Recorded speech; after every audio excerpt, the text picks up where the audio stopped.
Whenever I press play, I get a lot of advice from people. I share my introduction with them and they say, oh, you better be careful. And I have to think about it and I think, how can I be careful with what I say with my tongue? And how am I meant to protect myself against these individuals who have millions, if not billions of dollars to come after people who expose them with their dirty deeds? And I quander. And I think I can't really. Often I feel the work I do is like that WikiLeaks guy. But today is probably the most scary individuals that I actually go after. And there's quite a few reasons for that. One of them is they just seem to be getting away with it. And I've exposed them probably more than anyone else I know on the planet. Pakistani software companies. Maybe something you're not familiar with. Well, these companies are stealing tens of millions from elderly American. And would you believe? No one is stopping them. It's investment fraud, it's elderly abuse, and it's evolving in terrifying ways. One company I caught running a massive fraud against Americans was also charged with fentanyl trafficking. This is a book publishing company charged with fentanyl trafficking. Companies like Abtact, I think I've said that right, Abtact are now rebranded themselves as Indices. They're ran by an individual called Azneem Bilwani, pulling in tens of millions every year. The total damage? Easily hundreds of millions, possibly billions, all by promising elderly Americans vast riches through book publishing and marketing services, trademarking, building websites, claiming that they're going to put their book in every bookstore, in all the airports, etc.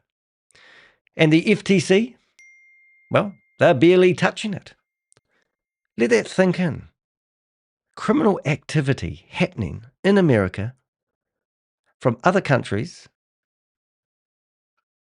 and nothing is really happening about it.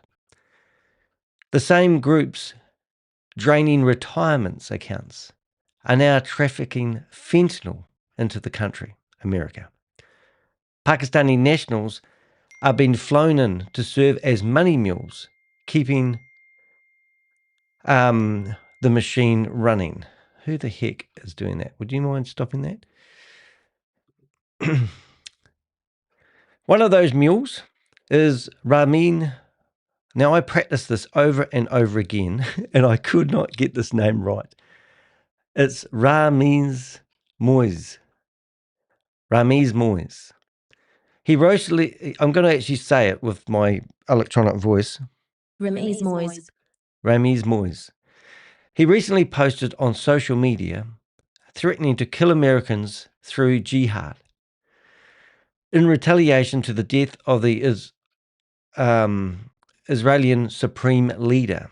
This guy works for Azneem Bilwani, the same man who threatened to sue me in New Zealand, who actually did sue me in Karachi. Do you know that last year I had 6 criminal lawsuits against me, and 3 of them were in Karachi? They filed in 3 different courts to make it hard for me to represent myself. So currently, I have 3 court cases pending, and you can actually read about this on my Wikipedia page. But I digress.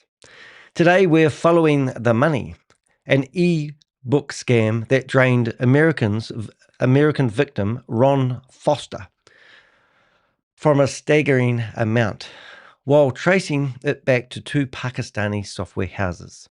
One called Saviors, and the other one ran by a group that I've exposed before.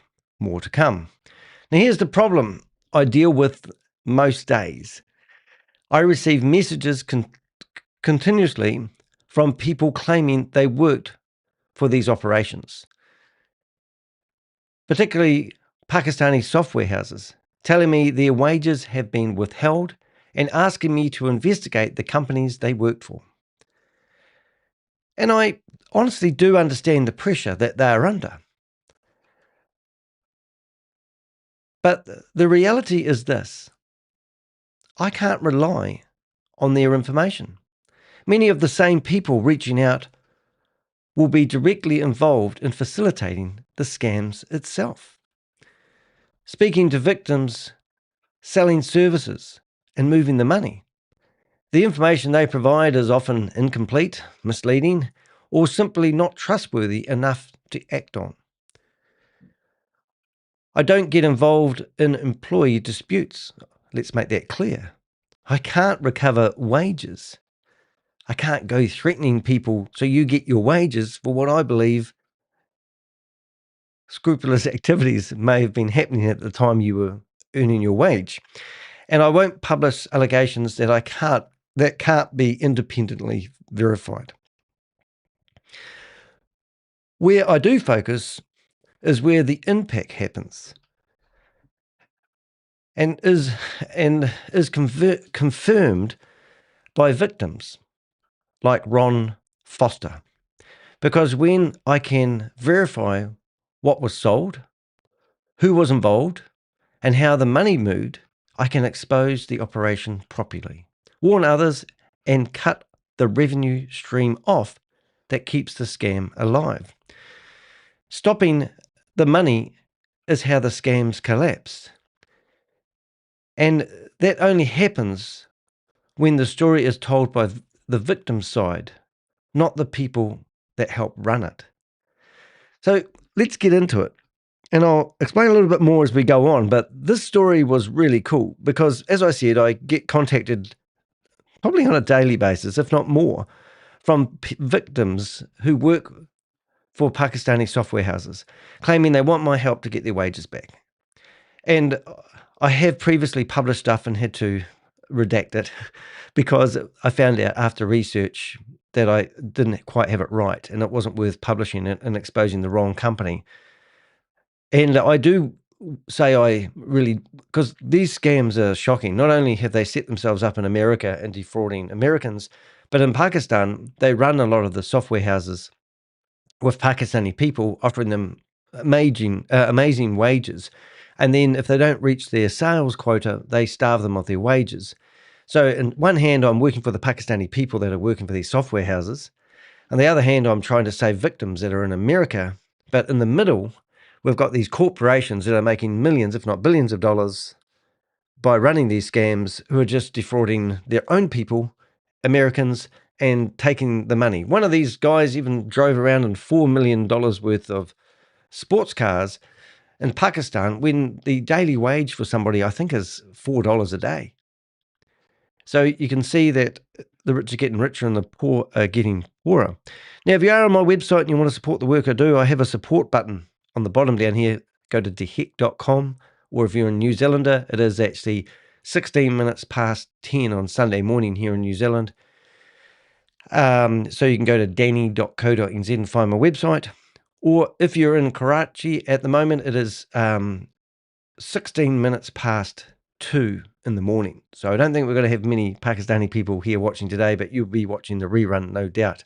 And if you've been following the other scams that I've been busting lately, like busting Goliath Ventures Inc., most people in Orlando. And right now, I think it would be fair to say it may be afternoon, maybe 2 or 3 o'clock in the afternoon. I forget because I think Mountain Time clicked in.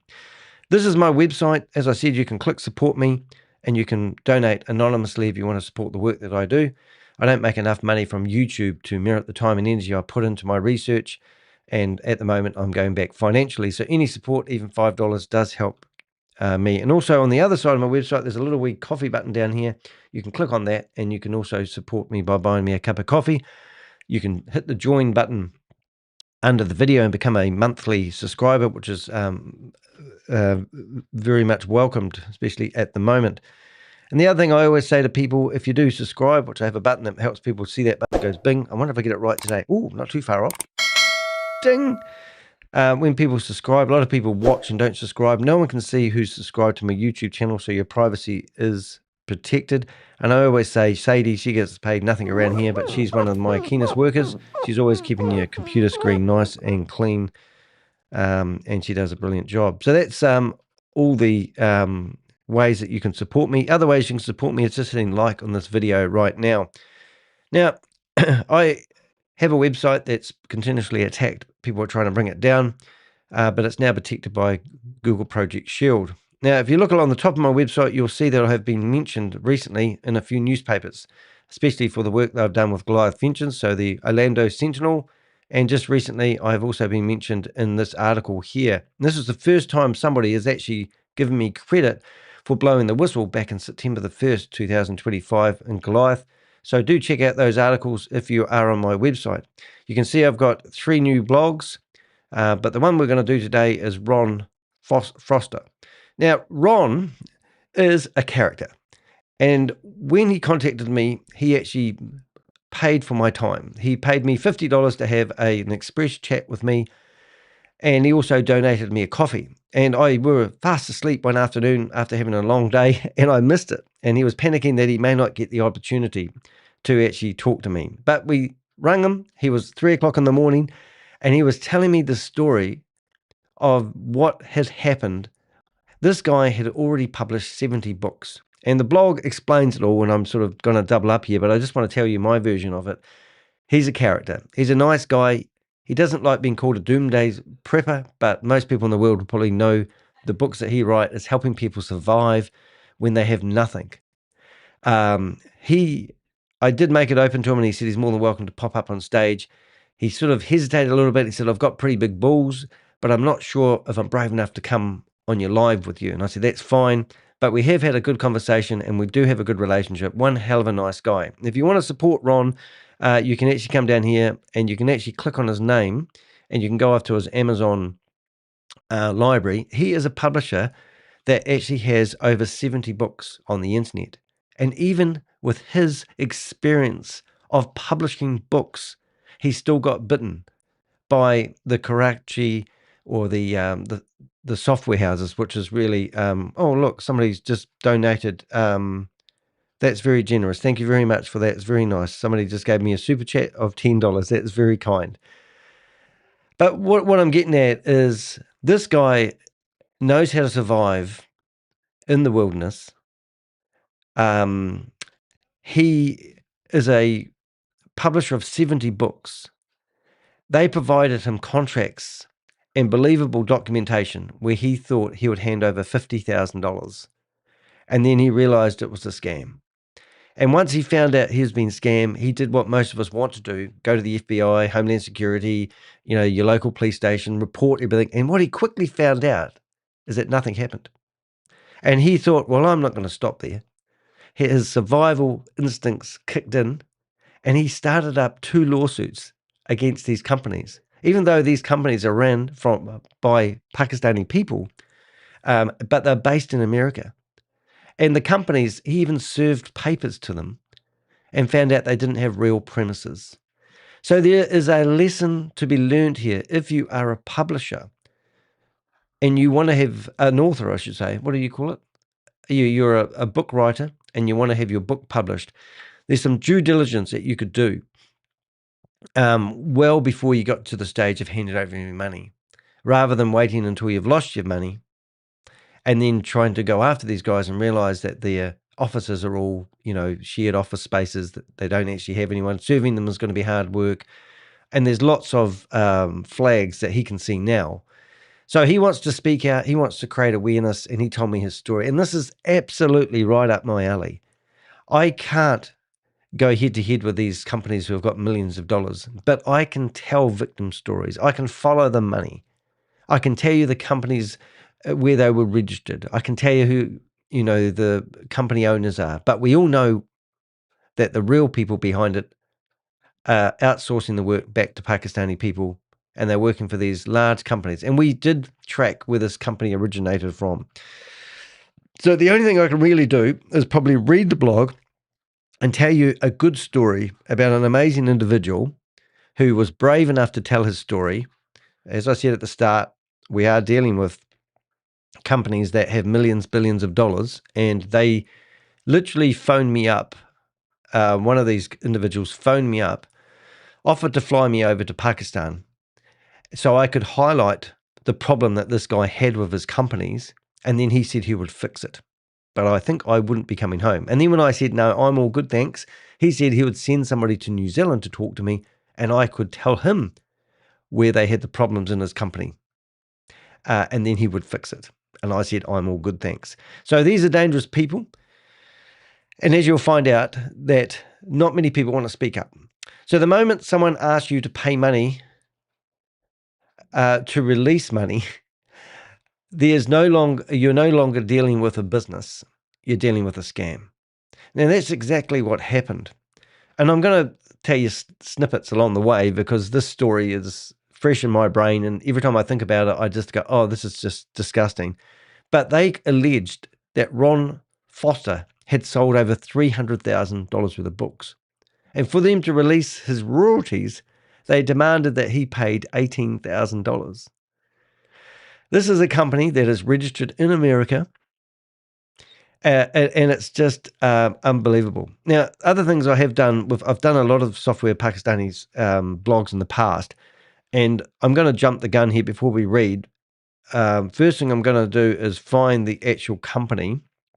So first of all, I don't add the links because I add the links without the square brackets in them.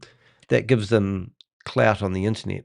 So this is one of the companies that he's gone after, and this is still active today. Now, the shocking thing about this company is if I search for this company, and I haven't done this, and I might do it, and I search for this company on Google, often you will find that they're paying for paid advertising.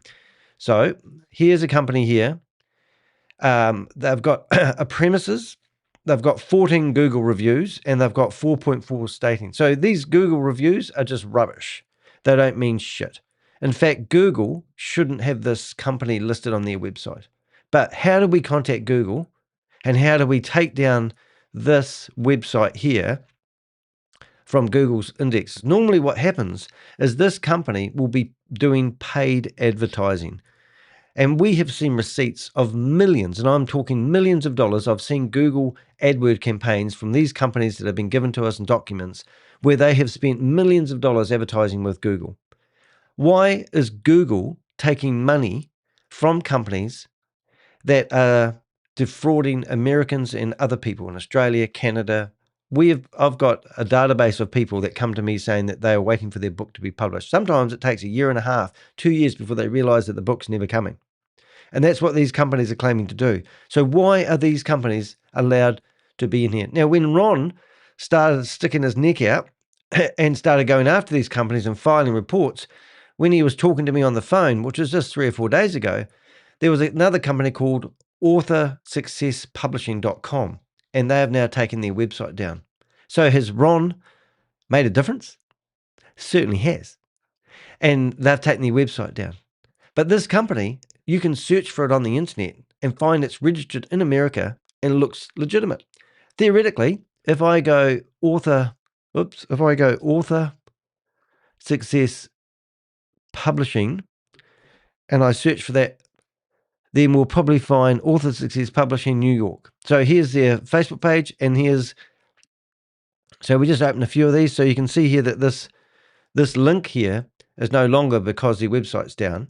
And you can see that because I have published something recently, it's already in the search engines. And then you can see other people on Reddit are talking about similar, if not the same company. But when I come down to here, we can actually see that their Facebook page is still live. And you can have a look here. You can see that their phone number, and it is tempting actually now, Danny. When I see that there, I'm wondering if I should actually try ringing that phone number, which I think I would do it. Let's see if they've got a WhatsApp. Now, if you're corresponding with anybody on WhatsApp, now this is a publicly listed phone number, Google, in case you're watching this thinking that I'm doxing somebody. I'm just going to put that number here. But you can see that these, so who is facilitating these scams? So you've got a company here that's taken down their website because someone like Ron has decided to do a lawsuit after them and to make it harder for everyone to track these guys and identify them, they've taken their website down, but they've got sloppy and they have forgot to. So I'm going to ring these people on that phone number and see what we get. So here we go. Let's go. It's a New York phone number. Record your message and press pound, or press star to contact the operator. Let's press star. To save message, press 0. To repeat recording, press 1. To verify your recording, record your message and press pound, or press star to contact the operator. Nothing happened. Hello, I'm calling you about Author Success Publishing. I found your Facebook page. I'm trying to get on your website. It looks pretty good to me. I'm trying to get a book published. I'm a New Zealander. If you could give me a ring back on +64 for New Zealand and then 21961652. I'd like to talk to you about publishing my book. Cheers for that. So that's a typical. So if you come through here, you can actually see, all the stuff that they've been doing. They've got no reviews, but you get the idea. So Facebook, here they are hosting a web page. Now, I used to report these on Facebook, and what happened? Facebook shut down my Facebook account. Facebook shut down my Facebook account because I used to report these companies for running scams.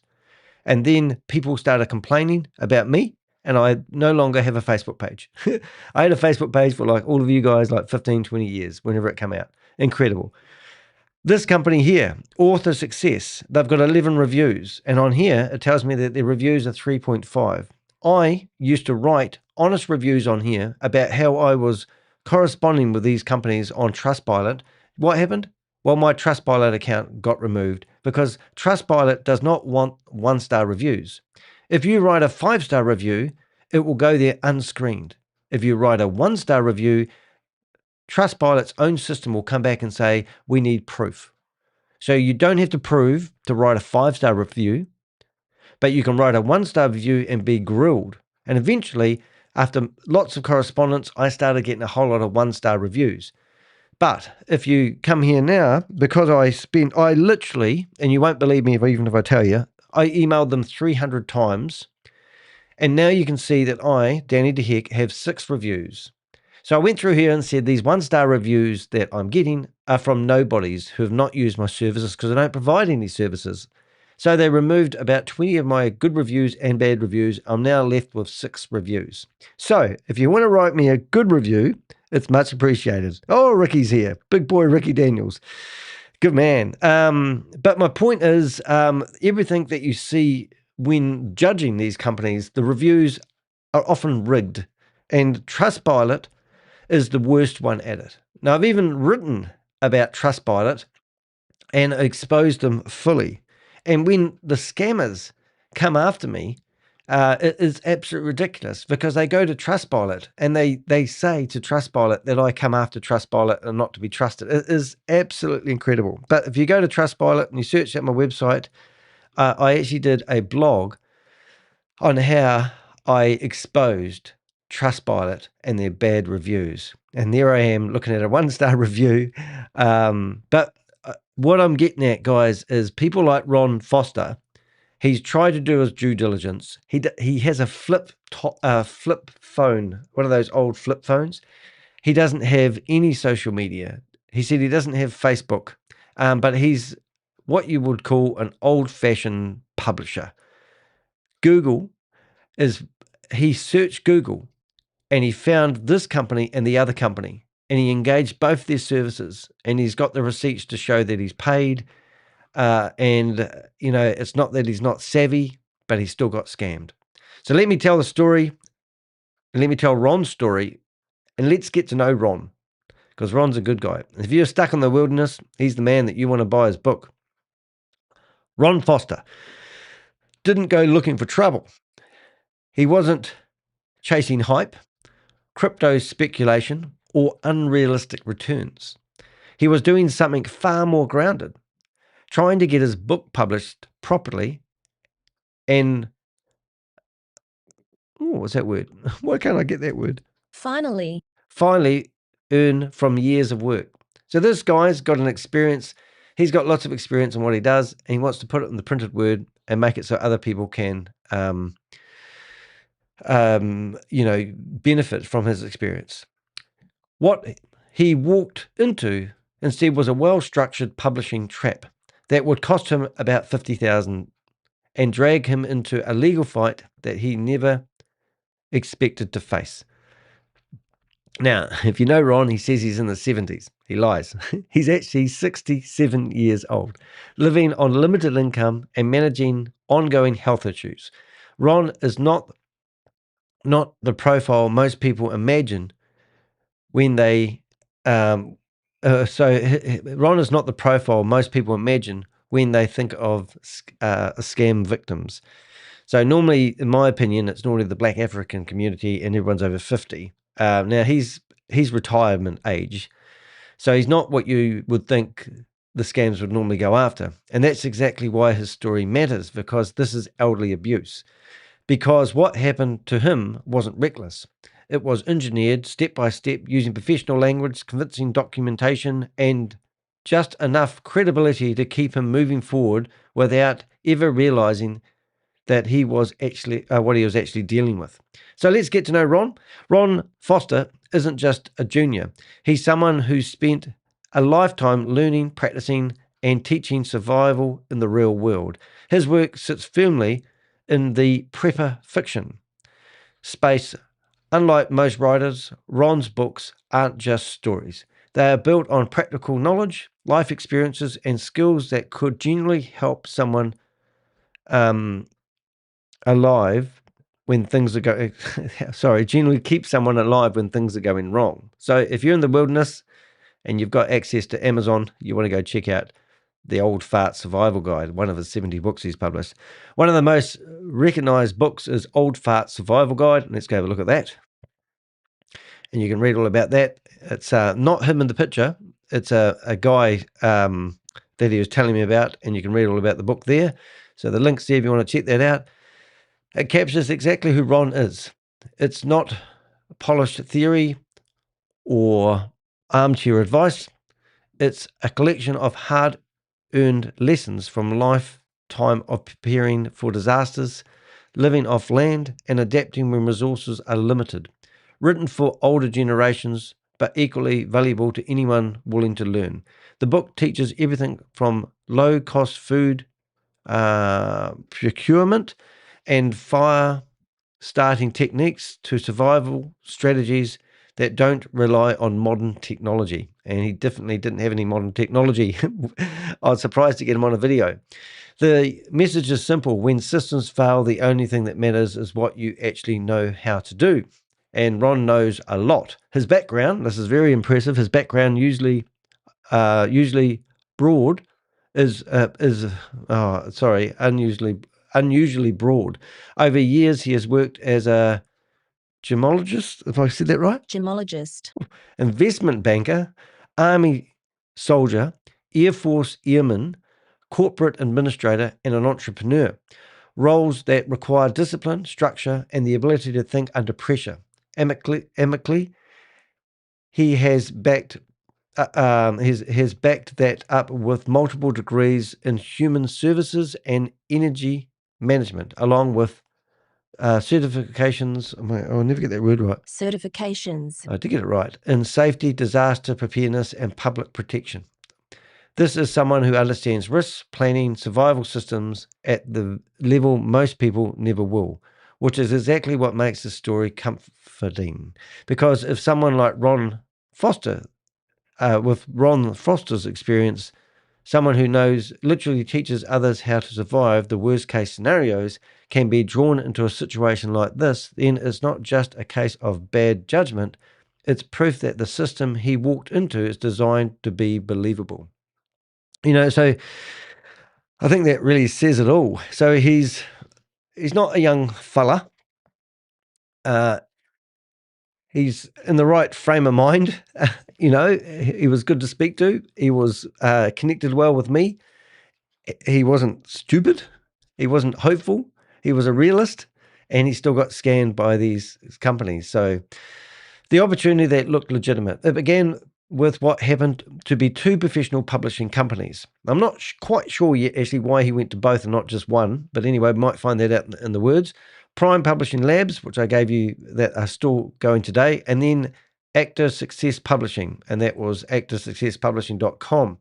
Now, I don't know if I can actually show you this without going off track, but I think it would be fair to do so. But I just want to give you an idea of how rampant these companies are and why I've chosen to take this dangerous dangerous case on. So you can see, I'm just going to flip through here and see if I can find all my publishing videos. Not that one. Where am I? Oh, maybe not. Let's have a look. I might have just gone off track here, but I want to show you something that you probably won't realize. But these are all the people that are behind a lot of these scams that are based and set up in America. And it's probably going to be, if I go into some of these ones here, I'll probably find them. But we've got all the documentation and the like. I just want to see if I've got... there we go. So if I go to this one, that one, and this one, you might be shocked. So that's the one I want there. All right, so now I've got myself in order. I should have had this open before we started. Right, so there's Asneem Bawani, and there's Danny, all dressed up in his boxing gear, going for the punch. And these are dangerous people to go after. But when we come down and we read this blog here, you will see I actually listed just a handful of the 1,000 websites that we've investigated. So if what I've done in this particular case, I've actually linked through to all these websites. And if you were, I've got two full stops in that one. I might fix that one. If you were searching Google, you would find that these, I'm just going to fix that because it annoys me. Where is that gone? You will find that all these companies have one thing in common. They're all doing the same thing, and they're swamping the internet. So I'm actually going to fix something that annoys me because I can't help myself. Oh, there it is there. Hold up. There. This is how ADHD I am sometimes.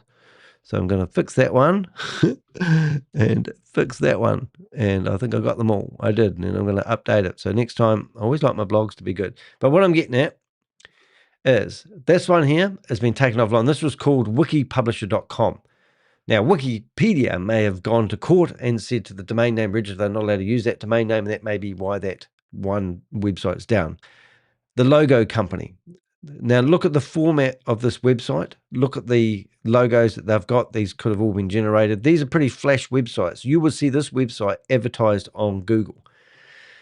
This website, Namecheap, that one's gone offline. So these articles were done. You see how they're slow. Amazon Publishing Pro. Now, Amazon literally took these Pakistani software houses to court and said they're not allowed to use Amazon Publishing Pro domain names, and a lot of these websites got removed. But in the meantime, it's like a minefield. They're everywhere.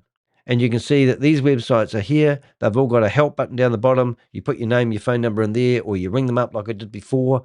And before you know it, you're in this flashy website, and you can see that you can get your book ghost written, for a diamond package. And before you know it, they're going to push you upgrades all the way along. But you can see a lot of these websites have now been removed, which is disgusting. And that's why we've gone quite heavily at exposing these companies. And we've even gone to Google and asked them why they are allowing these organizations that we've proven go back to these big companies, why they allow them to advertise. And they're everywhere. We could show you 1,000 websites like this that are all on the internet. So if you come along here and you search book publishing, if you just go book publishing USA, then you're going to find you got Fever, but you don't know what companies to believe. You don't know who's advertising, who's not. And before you know it, publishingweekly.com, I don't even know if this is a real company, bookpublishingusa.com. I mean, you go to, this could be a genuine company. This could be a scam company. They claim that they've been in Forbes, but when you click on it, it doesn't go anywhere. You can pay to be in Forbes. How is somebody meant to know whether this site is legit or not? And you have no idea. And most of them all have grab a free quote, put your name, email, phone number in there, and it's absolutely impossible. So my recommendation is do not go on the internet and do not search for a book publishing company. Keep it local. Go and do your own research before you get scammed, unfortunately. And it doesn't matter how savvy you are. It doesn't matter if you've published 70 books and you know how to do it. Now, Ron told me that he does self-publishing, so he thought that he would try using the professionals. Anyway, on the surface, everything looked credible, as I've shown you. The pitch was simple and believable. They won't publish. They would publish, distribute, and market Ron's book to the wider audience. There's where I'm going to read some of this because I'm not quite in the flow today. There were contracts, structured packages, clear explanations of costs, timelines, and expected outcomes. Nothing felt rushed. Nothing felt out of place. Yeah, so I've seen the receipts and I've seen what they said they were going to do, and I've actually embedded some of them in this blog if you want to go to the blog and have a look. Over time, Ron committed tens of thousands of dollars into the service, believing he was making a calculated investment in his future as an author. He the process appeared organized, responsive, and professional, exactly what you would expect from a legitimate publishing partner. And that's what makes this stage so important, because there were no obvious red flags. Well, at least for Ron, there wasn't. When you do this every day like me, I see it first of all. I'm always suspicious. I don't even know how to identify a legitimate company these days. You could just about say no pressure tactics, no unrealistic promises, just a reality built on trust. This wasn't a rushed con. It was a casual affair. It was slow, deliberate process designed to look legitimate at every step. The moment everything changed, then came the breakthrough he'd been waiting for. Ron was told his book had been a success, not just modestly, but at scale. He was presented with detailed royalty statements showing that more than 30,000 copies had been sold, generating over $300,000 worth of earnings. The numbers were precise, the breakdowns were clean, the document looked professional enough to remove doubt. On paper, everything made sense for Ron. This wasn't just good news, it was confirmation that his investment had paid off. After everything he had put in, it finally looked like he was about to receive a life-changing return. And remember, Ron isn't flush with money. He's not a sitting back in your deck chair living the dream. He's a hardworking individual who is still providing a lot of help to individuals who want to know how to survive in the real world. I bet he's got a tale to tell now. And that's the turning point most people didn't recognize, because once you receive the money, once you believe the money is real, you stop questioning the system. You start expecting the payout.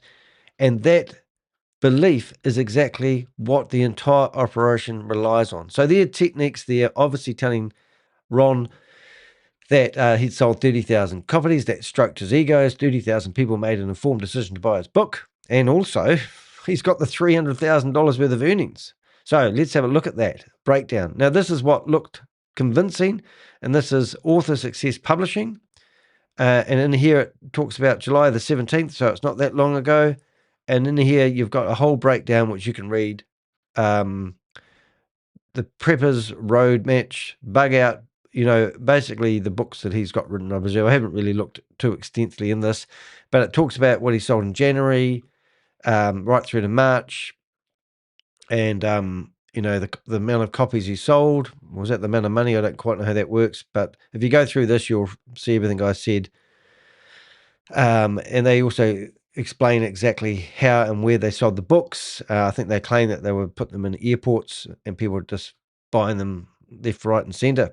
Now, I've just been to America and back, and I didn't see people running out of bookstores with handfuls of books. Sorry, Ron, but You wouldn't know, would you? You wouldn't know, who's and where these books are being sold. I mean, how would you prove? So here's the individuals' phone numbers, which are public. These documents are filed in the court, so that phone number's all there. But there you go. So there's we sold $300,000 worth of your books, but there's one fundamental thing that made everything look suspicious: the payout wall.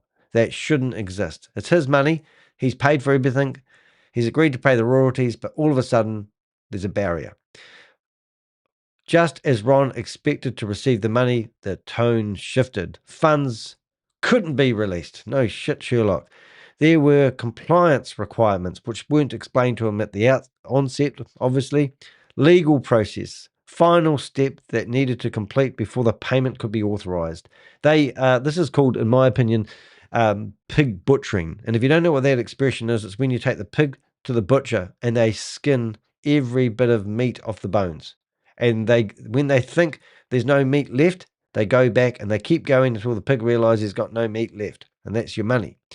To unlock the money, he was told he needed to pay another $18,199. That wasn't just positioned this wasn't just positioned as a publishing cost, it was framed as a final step to unlocking high return investments, making the entire scheme far more dangerous than the standard publishing scam. It was presented as necessary, a requirement tied to legal clearance, copyright issues, and financial compliance. It sounded official, structured, even unaffordable. Is that right? Unaffordable? Unavoidable. Unavoidable. There's no choice he's got. But this is the moment where everything falls apart. Because in legal publishing, you do not pay to receive your own royalties. It's really that simple, guys. That single request transforms the entire situation from business into advanced fee fraud. So let's have a look at what they gave him. So here's the contract. Author Success Publishing again. Ron, the amount he's owed, the purpose, and they've got it all written out there, so you can go and have a look at this. So maybe you're a publisher and you've received this. Ron said, "Cool Prime Publishing." They will. Is that Ron in there? Is it? Ask for Richard. Okay, I'll have that phone number. Don't put that phone number on the screen. I'll find it in a few. We'll go make sure I do that before I finish. We're going to ring up Prime. So here's all the breakdown, the agreements, and what everything's for. And there's the bank, the Chase Bank. So why is Chase Bank? Have they got a bank account?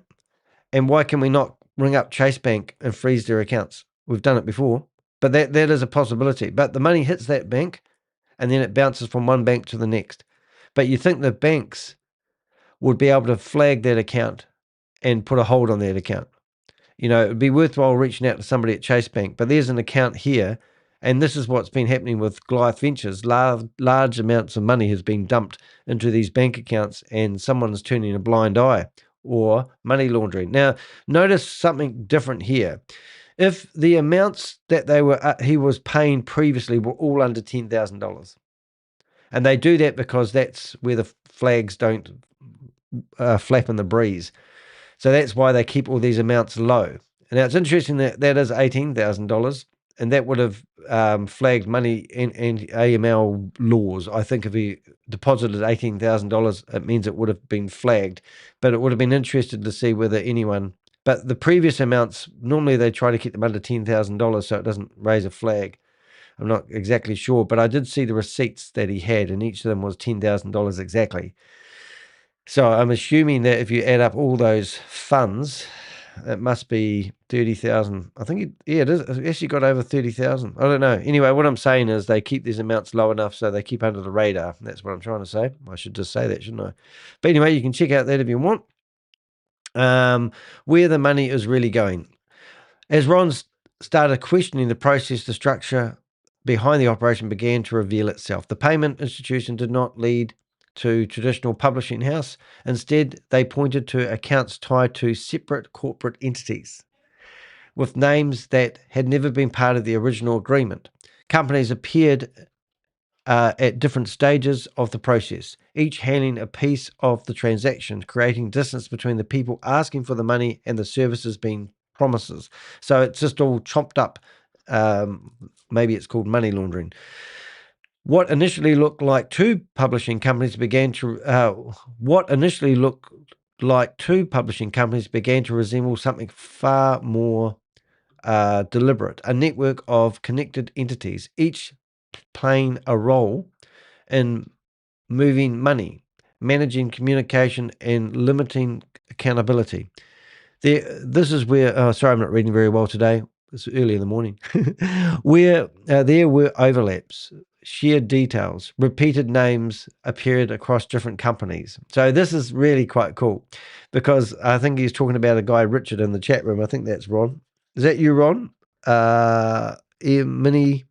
So I think it is actually. I can't quite see the picture, but I think that is Ron in the chat room at the moment. Nice to have you here, mate. So what he started picking up, because he would have picked this up with his training, is that people in different companies were the same people. You can tell by the way they write sometimes. And the responsibility keeps shifting. The deeper Ron looked, the harder it became to answer simple questions. Who was actually responsible?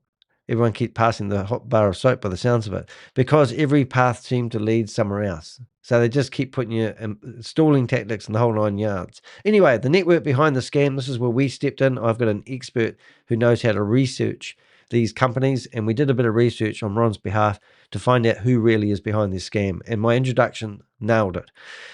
The more experience, as more experience has come to light, evidence has come to light, what initially appeared to be a single publishing company now looks far more complex.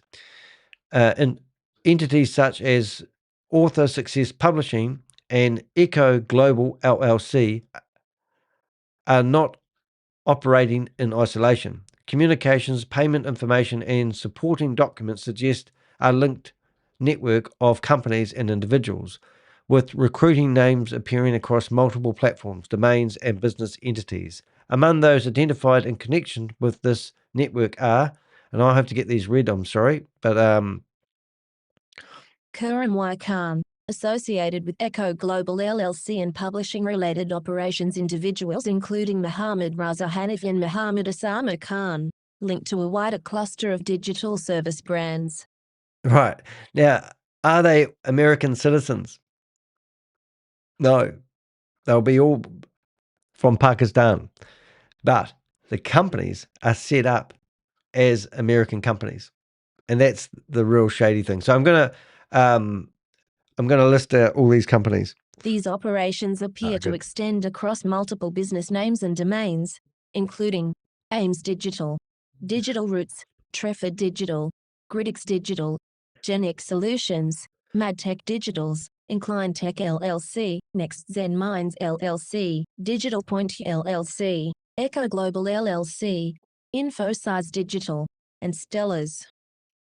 Yeah. So all those companies we've been monitoring for the last 12, 18 months. And those companies are all connected to the two companies, and the face value that they had. It's just ridiculous. What this suggests is not a single failed publishing service, but a multi-brand system where different companies handle different stages of the process. Now, when I went through that blog earlier on and I showed you all those websites, each of those websites are set up to do different things. Some are doing trademarks, some are doing websites, some are doing logo design, some are doing imagery, whatever they're doing, they're all got different purposes because they want people to come to them and say, oh, I want logo designed. And then they'll go, oh, you want a logo design? What are you doing with the logo? And they go, oh, I'm thinking of publishing my book. And oh, we've got a book publishing company here, and it's just the whole, that's why we call it the software, the Pakistani software. We call it the software publishing houses, because the publishing houses are everything to do with IT. Now, the IT sales in Pakistan on a 12-month basis normally is about $3.4 billion. So it's a big part of what Pakistani people offer to the world. Now, the fact is, in 2021, they got all their buildings raided, and we've actually been mentioned in some of these raids. as people who have provided intel on who runs these. But what they did is they've reset themselves up now in the real world, the 6 different countries that we know of, and they've got people who have got citizenship in these countries, and their friends back home have said to them, can you set up a book publishing company in your name because you're an American citizen, for the use of a better word, and we'll run it all from Pakistani. So when you ring these American numbers, they're all routed back to people, and they might even set up a mini operation in America. So this is how it's really hard for anyone to stop. And as I said at the start, we've got all this intel. We actually had a case where somebody was going to get indicted, and we thought, oh, great, finally, someone's going to get indicted. And then we found out that the government, I'll let you pick what government, decided to give them a large fine instead, and they can continue. And we still don't know how much that fine is. So there's a lot of corruption going on, a lot of backhanders going on. We can't prove everything, but time and time again, we get the same results every single time. We get people like Ron losing money to these scams. It might be $50,000 today. We've had another lady that was $125,000. The guy that was selling her the book finished up trying to talk dirty to her. We listened to these phone calls. You know, these guys were disgusting what they were, how they got inside this person's head, and they got too. What happens is people get too, they get drawn in, and it actually gets to the stage where they're too much invested. That's the word I was looking for. In it, that they can't back out of it because they've got $100,000 or more money invested into this so-called book. And then if they do publish anything, it's crap. And it's not the book, because it's often, you know, everything they develop is like questionable, not really good quality.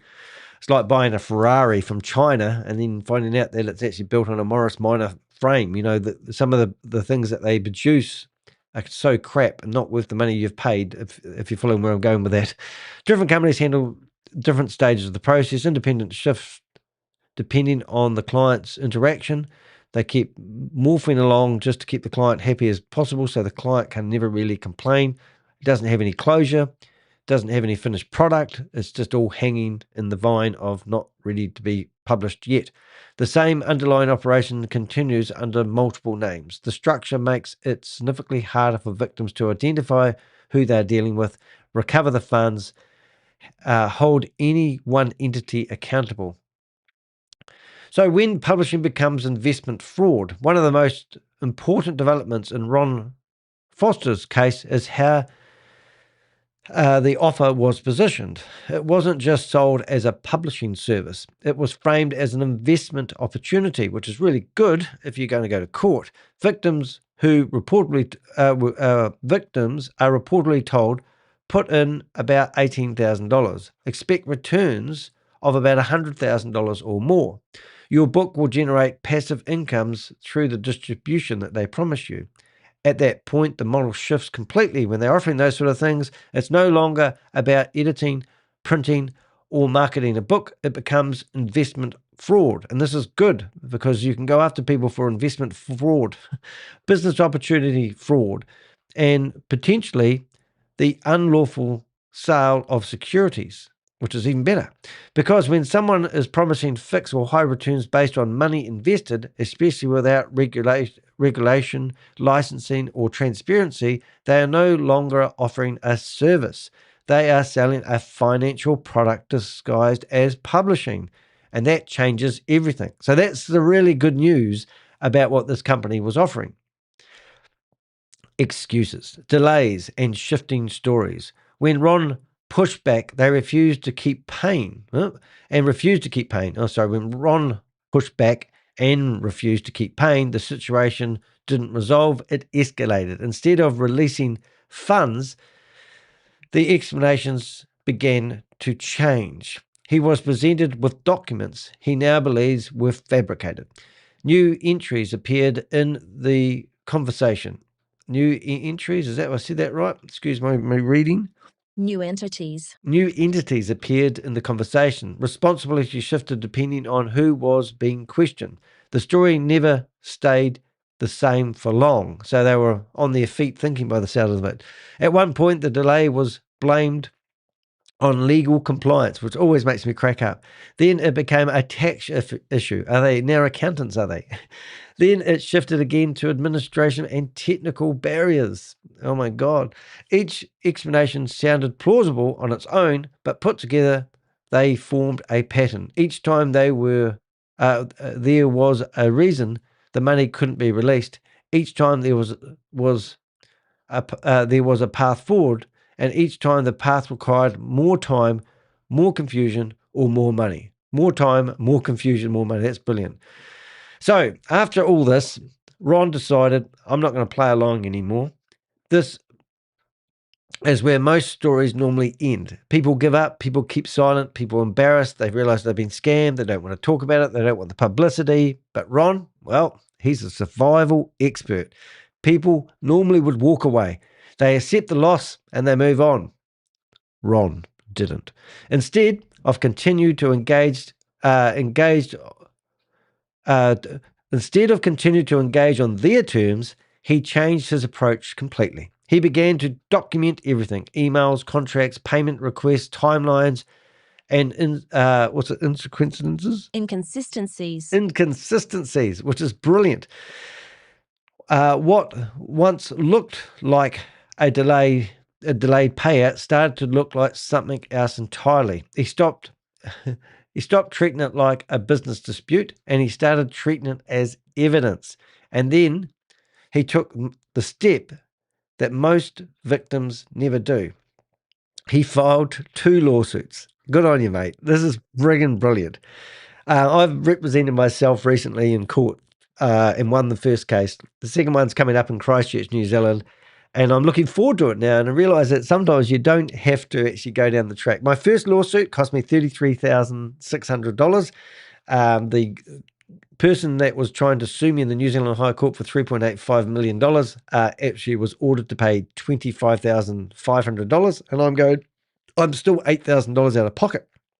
And they said, oh, don't worry, we'll cap that at $5,000 you owe the New Zealand taxpayer, and you need to pay that at $15 a week, which I'm still doing. But the guy never paid. So literally it cost me $33,000 to do a lawsuit with $800 an hour lawyers who were working on legal aid, because I don't have any money, for $200 an hour. It was their first case ever. But what I'm getting at is, after all the lawyers involved and us winning the case, they filed a discontinuance an hour and a half before the High Court judge opened the file. I was still lumbered with all the fees. Actually, the New Zealand taxpayer was lumbered with all the fees. And fortunately enough, it was capped at $5,000 for me, and I'm still, as I said, paying $15 a week. But what I've learned from that exercise is you can actually representing yourself. Now, Ron is a survival expert. He would have sat there, calculated how to tackle this court case, and put in his own representing himself. So it hasn't actually cost him anything, probably just a bit of painful, but with the use of things like ChatGPT, was watching a documentary just last night where a YouTuber was claiming that the one profession that they reckon will be done away with is lawyers, because ChatGPT is providing brilliant legal advice, even though it says it's not, where you can actually put together a legal case using ChatGPT to structure it completely. And I've literally done this. And so far to date, it's been 100% successful for me.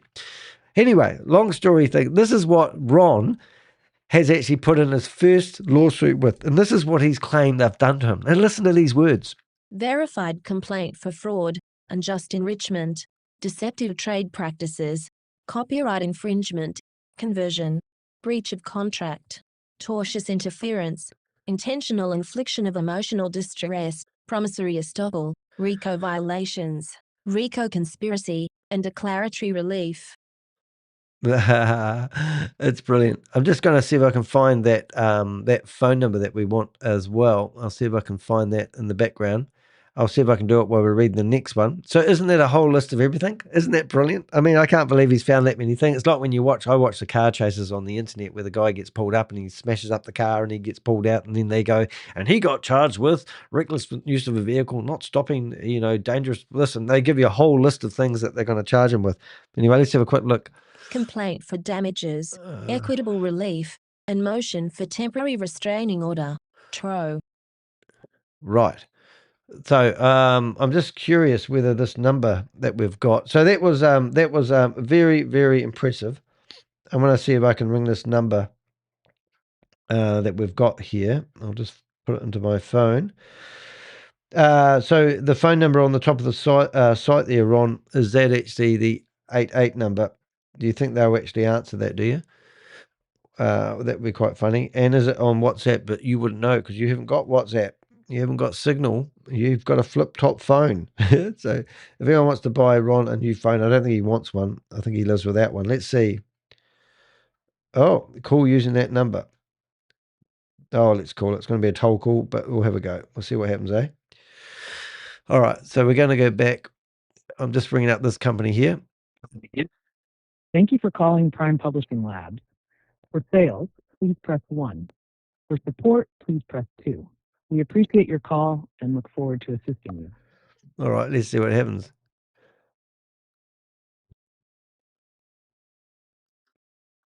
I don't know if you guys can hear that.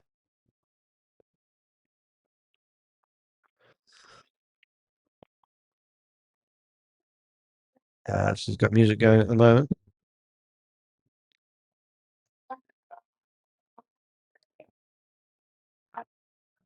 Record your message and press pound, or press star to contact the operator. G'day, this is Danny DeHeck. I'm a New Zealander and I'm looking at getting my book published. I was wondering if you could reach out to me. I'm on WhatsApp if that's easier. +64 for New Zealand, 21 961 652. Just send me a message. Danny DeHeck is my name, DEHEK, and I would like to speak to Richard if possible. Thank you very much. I don't think they're going to ring me, Ron, but they might do. If I say my name, I think most people know me in, when it comes to Pakistani software houses. Anyway, not as a reaction. So he's done these filed these two lawsuits, not as a reaction, but as a deliberate move to force accountability into a system that depends on people giving up. So I don't know if I mentioned it there. We might be mentioning it in the future here, but what Ron, oh yes, we are about to mention it. He got no response from anyone locally. No one was going to help a 67-year-old man who's been defrauded by going onto the internet and searching for a book publishing company, finding a company that's based in America, using their services and losing $50,000 worth of money, and they never delivered the product that they claimed they were going to do. And they gave him the hope that his investment was going to turn into large amounts of money. Now, you would think all those boxes would tick everything that he could do to go to the local FBI, FTC, and different state agencies to help fight him, but he got no help, no support from any of those organizations, probably because they're swamped, overwhelmed, and all that sort of stuff because of the amount of scams that are going on at the moment. So that's why he took on this legal battle himself. A legal battle few are prepared for. What followed wasn't a clean resolution. It was the beginning of an entirely different fight. Ron Foster wasn't trying to recover money from everybody. He was trying to navigate a legal system he had no formal training in, while dealing with limited income, ongoing health concerns, and the sheer complexity of what he was up against.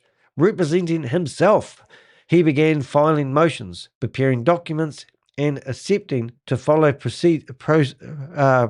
procedure, and even experience that even professional experience struggled with. So here he is. He's a survival man. He's now putting on his hat as a lawyer, and he's representing himself, and he has to follow the process. Now, I want to talk about the 3 cases that I have. You can't see them, but they're on the back wall behind me here. 3 cases that I've got in Pakistan. If I don't represent myself, they win by default, which means they could actually get my content removed off the internet, theoretically, because a high court judge in Pakistan could say, well, Danny didn't represent himself. He didn't want to get into a legal battle with someone who's got billions of dollars. So they win by default. And the judge gives it a stamp and he says, right, Danny, you didn't even defend yourself, even though you're in New Zealand citizenship, you're not based in Pakistan. So he wins by default. He's got more money than you've got, basically. Do you know what happened? I've had somebody else step up and say, well, he's taking me to court at the same time. It was another person that speaks the truth, and we're now shadowing behind everything he's doing. He's representing us. So I've got representation. And these court cases, if you go to my Wikipedia page, you can read about it. But if you don't understand how the law system works, if my content gets ordered to be removed, they'll have to go through Google Project Shield to do so, who's there to protect content. But YouTube may just bend at the knees because YouTube don't want to go behind legal. If they get a high court judge from Pakistani ordering to take my videos down, they'll just take the easy route. But what a contradiction, because you've got YouTube out there bending at the knees when anyone puts anything legal. I've had content removed because people have claimed there's a lawsuit against me and all the court documents have been written by ChatGPT. They still had the square boxes in it which said put date here. They had emojis in the court documents. And one of my ISPs that was hosting my website initially, which is WP Engine, I was with them for 12, 13 years. They got these fake court documents and they told me I had 30 days to move my website to a different server because of fake court documents. They didn't even read these documents as true and genuine. So this is what happens. And I spend most of my time actually fighting these people to keep my content online. So for somebody at the 67 years of age to start navigating the legal system because he wants to make a stand and doesn't just want to bend at the knees is so commendable. It is so cool. And that's what really got me interested in this story. So where did we get up to after that rant? Challenge. The communication didn't stop, accountability never followed. He tried to serve legal notices. Now, this is really interesting. So he tried to serve these people who have companies based in America, only to find that the addresses went unanswered. Entities become more difficult to locate. They don't have proper premises, and responsibilities seem to disappear the moment it was challenged. Communication didn't stop, but accountability never followed. Isn't that amazing? At the same time, he reached out to authorities, the FTC, the FBI, state agencies, only to, what's that word doing in there? I don't even know what that word's in there. How did that word get in there? And what does that word say? Stolknúť. Don't know what that's in there for. I'm actually going to ask that later on, but I don't know why that's word in there. Only to with another hash entity. Once money had been moved through multiple agencies, once money had been moved through multiple entities and layer structures, getting transactions become incredibly difficult. Now, that's what I'm saying. So he's got a bank account there, Chase Bank of America. It hit that bank account, it bounced into another bank account, bounce all around the place. So now you've got to find the person who's responsible for taking or collecting or moving the money around. And yet, despite it all, he kept going. Because at this point, it wasn't just about the money, it was about proving what happened and refusing to let it be ignored. No one wants to take up this case. Most people I go to, I remember talking to the IRS about $235,000 in connection to a $328 billion scam. And I remember it was actually Homeland Security said, how much? And I went $235,000. And they go, have you got any larger ones in there? They didn't want to go after it because it wasn't enough money for them to stick their nose into it. Because recovery exhausts the amount of time, and that's why they go after these small amounts of money. Because the only way that Ron is going to get any justice is probably to find somebody and hunt them down. Why this story matters? Well, what happened to Ron is not a one-off mistake or an isolated bad deal. It's a pattern, and it happens over and over again. I've been reporting on Pakistani software houses for such a long time. I get people every week coming to me telling me that they've lost money to a publishing scam. The system that has been represented across the publishing industry, targeting people who are willing to invest in their work but don't yet understand how easily success can be manufactured out of paper. Ron was shown that he had sold over $300,000 in books and royalties that appeared real, structured, verified, just out of reach. And that's exactly how it works. You're brought in through something that looks legitimate. You're given evidence that your investment has worked, and you're told a significant payout is waiting. And then, right at the moment, you expect to get paid, you're asked to send money. Not as a gamble, as a requirement. And that's the shift most people miss. Because by the time that request is made, the decision has already been engineered. The trust is built. The belief is locked in. And that's why this story matters. Maybe you are about to experience the same thing. Maybe you're waiting for your book. Maybe you've just received a letter in the mail saying, hey, look, we've sold $300,000 worth of books. And maybe you're just thinking, oh, well, I'll just pay that $18,000. It's only $18,000 and then I'm going to get $280,000. Maybe you need to stop. Well, you do need to stop. Because if that has happened, if that can happen to someone like Ron, someone with decades of experience, discipline, real world understanding, then it can happen to anyone who believes finally it happens to anyone who believes they're finally about to be paid for what they're owed. So imagine the feeling of this as well. Not only are you thinking, oh, do I have to pay another $18,000? You're thinking, finally, I've found a way to generate money being an author, and I'm entitled to $280,000, which is left, you know what I'm saying? And then all of a sudden you realize it's a scam, and you've lost $50,000 on top of all that. It's actually gutting. I think he's handled it really well, actually. This matters more than ever. What makes this case particularly serious is not just the money involved, it is the structure.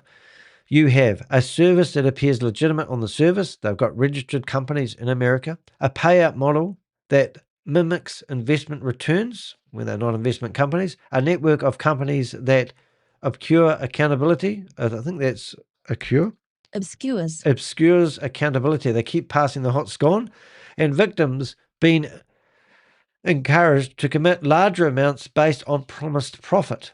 That combination moves this beyond a typical scam. It places it firmly in the territory of coordinated financial exploitation, targeting individuals who are trying to build something meaningful, not gamble with money. So these people aren't going there thinking, oh, with Goliath Ventures, the big scam I've been busting, people were told, if you give me $100,000, we're going to give you 3% return per month. So they get 3%, $3,000 a month on their app. And they were told that a good idea is to hyper compound it. If you hyper compound it over a year, you're going to get like 42% return per year, which is unheard of. So what I'm getting at is Ron didn't do that. He was wanting to publish his books.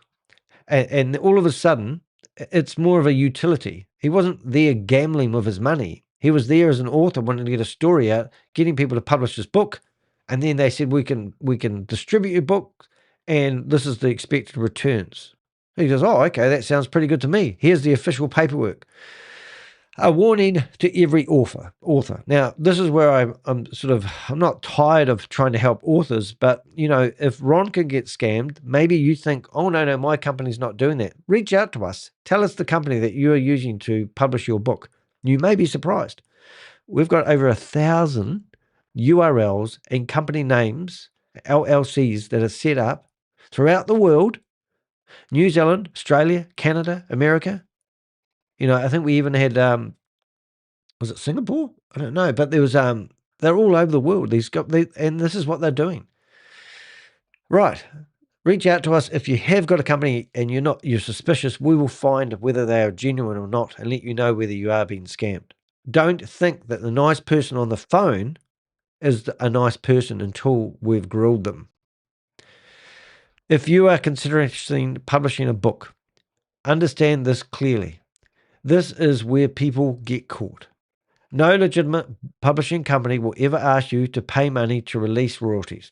It's not rocket science. Unlock earnings through compliance or legal fees. What are these guys? Accountants? Believe large profits are waiting before the final payment, as if they are like collecting all your money for your sales. if your books are on Amazon, I believe that your money should be coming directly from Amazon. I haven't researched that, but that's what I'd be thinking.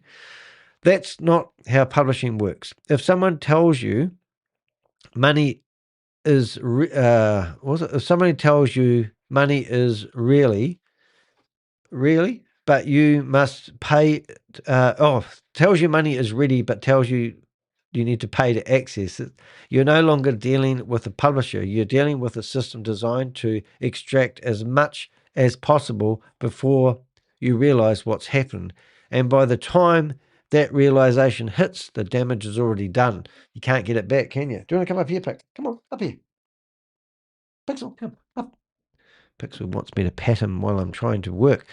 Ron Foster is still pushing forward. He's a hero. Still fighting, still documenting, still trying to hold people behind this accountable. Not because it's easy, but because walking away would mean accepting that nothing can be done. That's exactly what that's exactly what these operations rely on. They expect people to give up, exhausted, and go away. And that's why they keep giving you these excuses. Silence, fatigue, people giving up. But this time, someone didn't. And if this story reaches the right person at the right time, it might stop the next $50,000 from disappearing into the same system. Because by the time you are asked to pay, because by the time you're asked to pay to get paid, it's already too late. If you have paid to access money you've already earned, the scam has already succeeded. You're just being asked how much more you're willing to lose. Oh, that's a good saying. So I like that's basically it. So what we've done, just in case you know, that we do open source investigations. You can actually hire us to do an investigation if you want. We've actually got that on our website somewhere. If you go to support me, you can click on Koha. And when you go to, I think it's the shop, you'll see that we've got sponsor a review, support session if you need somebody to talk to, and express chat. So if you sponsor a review, you can click on that and it tells you what we actually do. And you may have been in the same boat as Ron. We will do a private review if you want, or public expose. That's what we've just done here. And we'll go through it and we'll give you our own 2 cents worth. Now, it doesn't mean that we're henchmen. It means that we will look at your evidence. So I got asked to review something yesterday from a car company that was doing a charity in Orlando. And we went through 25 documents to see whether this company potentially could be running a scam. And we didn't find any smoking gun. Well, not any real smoking gun. We did see a few things that were alarming, but nothing that was. So we're not here to be hired by companies, to chase down anyone running a scam just for money. What I am saying is, so we have this, at the moment, we've got funding 50 full scam investigations and we're 28% through our goal. So if you wanted to support that, you can actually click on that and basically, contribute toward us doing investigations. We aren't going to be bribed to do an investigation, but when somebody like Ron gives us all this information, all the signed documents, the court documents, and use of a better word, it does make it a little bit easier for us to actually go through and build a full-on story and tell people what happened to Ron. I mean, Ron is an expert when it comes to survival. He knows how to listen. He knows how to interpret what people are saying. He knows how to help people. And somebody in his retirement years have come along and defrauded him. He's a savvy person, and they have targeted him and they've managed to fool him into going after the stuff, you see. So yeah, so that's basically our interview on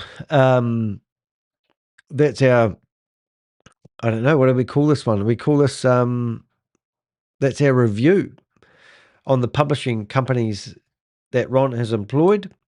And as a summary, we basically tracked it right back to Aznim Bawani. And we can see that this is rampant in America.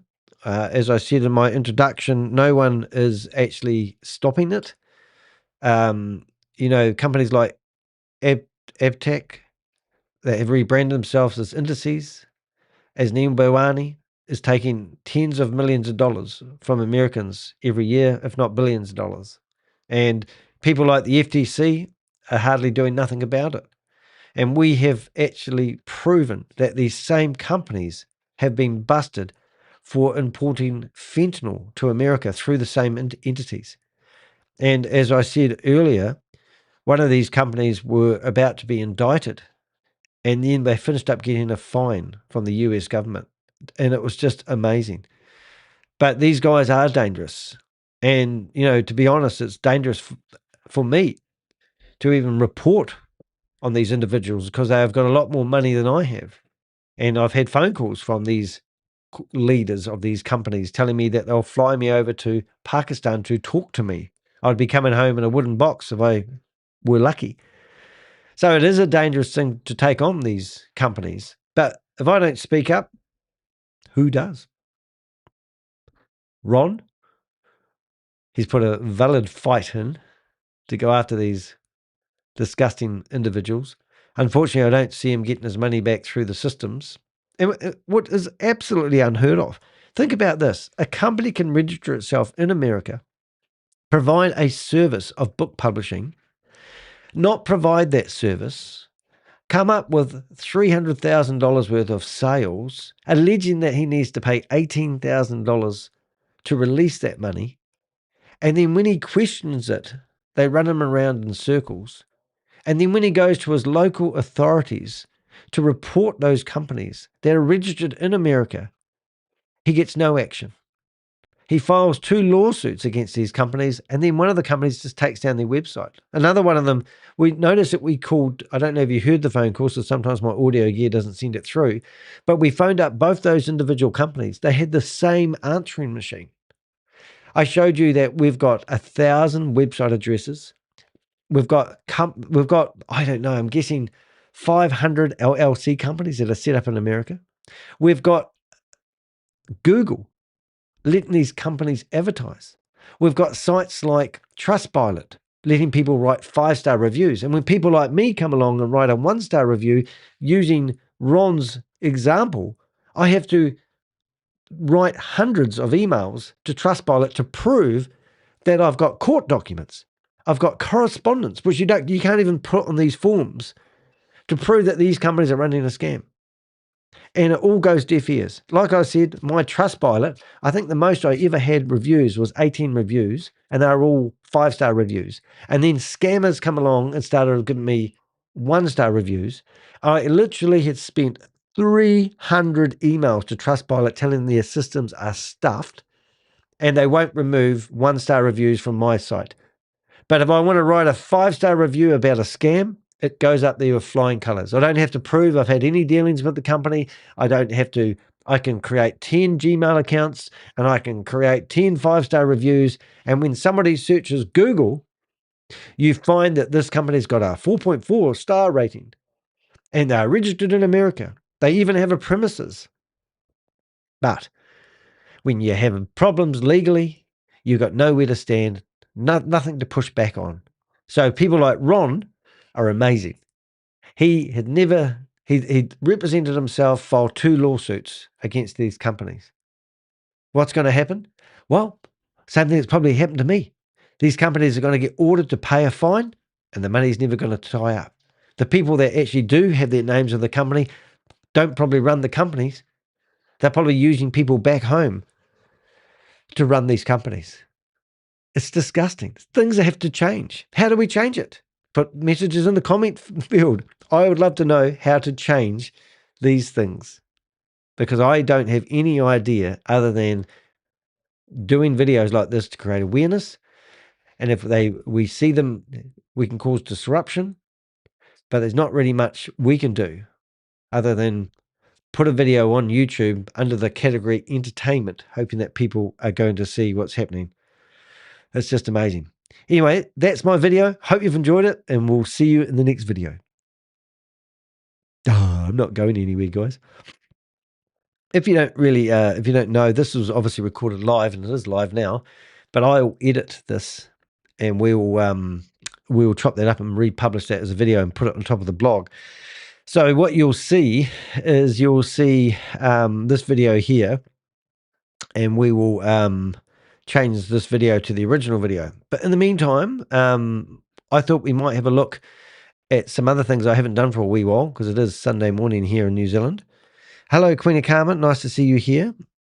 What I thought we could do is have a quick look at some Zoom meetings and see if anyone's actually, if I'm lucky, I might even get a cup of coffee delivered in a minute. Oh, look at that. The first one's already down. So that's interesting. Delete that one. Let's try Fuse. Now, I haven't done any Zoom meetings lately, and I quite enjoy doing this. So we might pick a name. There's me on the screen. Who should we pick? I think we might go for Christopher Delgado. There we go. And we'll get the first one going, and we'll sign into that meeting. So Talk Fusion, waiting for hosts. So what we're gonna do, if you don't know, when you come along to my website and you hold the mouse over Contact Us, you'll see that we've got Zoom Patrol. And Zoom Patrol is where we go into Zoom meetings, and we basically have we go in and cause disruption in Zoom meetings. All these Zoom meetings are using Zoom to promote multi-level marketing. And if you go into multi-level marketing in Zoom, oops, I lied, wrong link. It's that one there. If you go into Zoom's guidelines, and here it tells you that you're not allowed to use Zoom to sell counterfeit goods and services, drug-controlled substances, human smuggling and trafficking, products made from endangered species, sexual services, gambling, betting, and wagering activities. And in the same category, unauthorized, so people are telling me they're authorized, and I say, we'll prove it, they never are, multi-level marketing businesses, or stolen goods. But anyway, so what I'm doing here today is excuse me, you can download the Excel sheet, which isn't updated at the moment.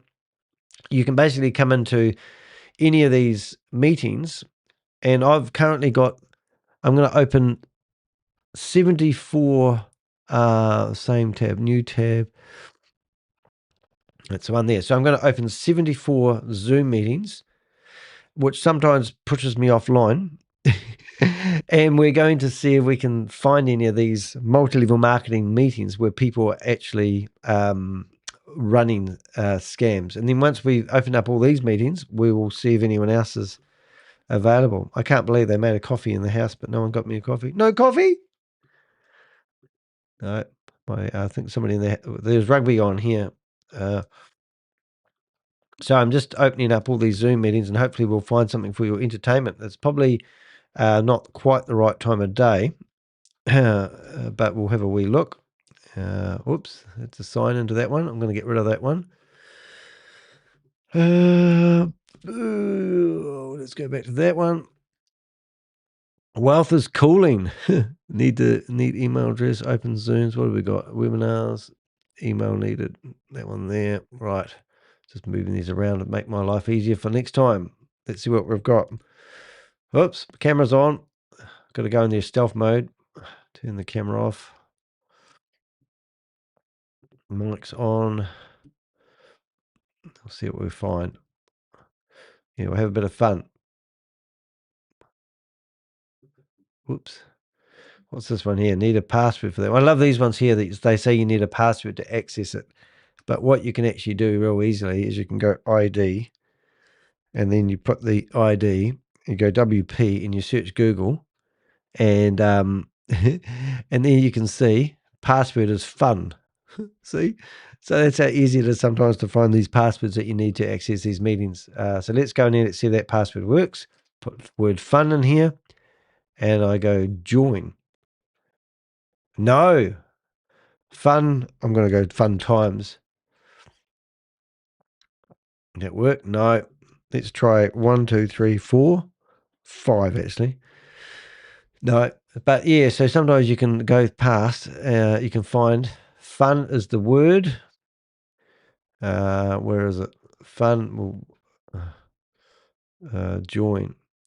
Or you can click on here, find the person that's promoting it, and see if they've got priority teams. So they have got a new link. So now we go to here. There we go. I think the password's built into the link. Let's have a look. Christopher, camera off. Done. Look at that. So that's how easy it is to bypass that system. So now what I need to do is I need to go back to the old one and update. Oops, hold one, two. So I need to update this one here. So I need to get rid of that link. And there. And we've got, so what we're going to do is we're just going to get rid of both those links. Delete. Delete. And I'm going to go back to this one. And now we'll go D. Just got to know how the system works there, kids.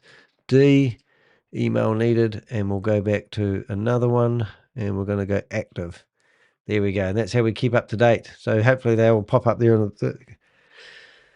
Let's see what else we can find here. Let's get rid of that one. Haven't done these for a wee while, so we need to. I like to update things as we go because it makes it more of an enjoyable experience next time we do it. I think we've already done that one. Right, so now we're going back to logging in. Turn the camera off. Camera off. And if you haven't been here and watched us do this before, it is actually quite comical.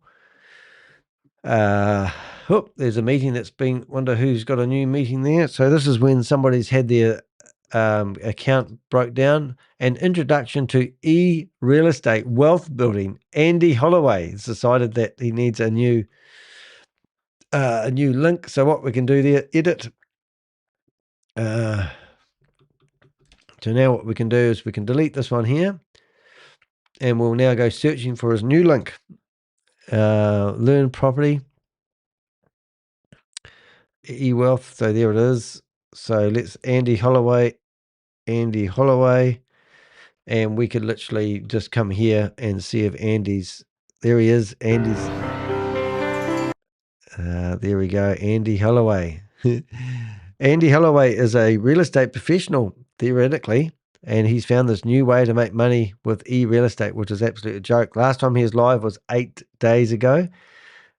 7 hours ago, he did a video, and he'll be telling everyone how to make money selling virtual real estate. There he is, a wizard. So let's have a look and see whether he mentions any of that. And then we'll just see if he's got, here he is there. He's an agent, and somewhere along here we might even see his Zoom link, or telling you how you can join him on his next Zoom link, and that's how we'll get it. But he's, what's this here? What did he say in this video here? Only wider than that, and then I do that. Oh, he's teaching people how to set up their real estate business, which is a 100% scam. But we learn a lot from going through this and spending hours on this sort of stuff. But if you're looking at real estate, oh, here we go. Projects, real estate join, registration page. Okay, what else have we got here? That was all of it. So we've got YouTube watch, projects, Andy launch calculator, real estate agent, but no Zoom link. But yeah, so there you go. Anyway, we won't waste time on that, but that's how we sometimes find these links. So if you have links to Andy, we are interested in knowing more. Andy's a lovely individual. Good evening, ladies and gentlemen. Welcome to the e-estate seminar, webinar, presentation, whatever you want to call it. My name's Andy Galloway. I'm in the UK at the moment. It's 8 p.m. UK time. Various times at different in different parts of the world, obviously. So what we're going to do this evening is just have a quick look through the a lot of the. Won't do that, but anyway, we've got some other links that have just come into my chat window. Jelly Smack, nice to see you. I can see some links coming in here. So we've got Jelly Smack there, here, and we've got that one. We'll just see if there's any others that I don't know of. This one. What else have we got here? Alrighty. Okay, passcode. So we'll just try that one there first. So some of these are given to me by my Avengers. Oh, what's that one right there? Oh, have you got it? Sign in. Oh, I don't do those ones. Let's have a look and see what you've got there, Queen of Karma. Want everyone to not back down when we encounter rumors, slander, and defamation from the outside world again in the days ahead. Is that royalty-free music? Oh, BG Wealth.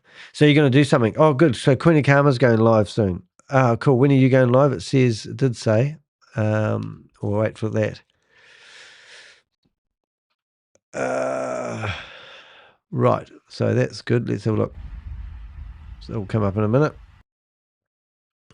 32 minutes premieres. Well, I might keep you guys busy for 32 more minutes, and then I'll recommend that you go and join Queen of Karma, and we'll support her for a bit. Queen of Karma is actually a big part of what I do.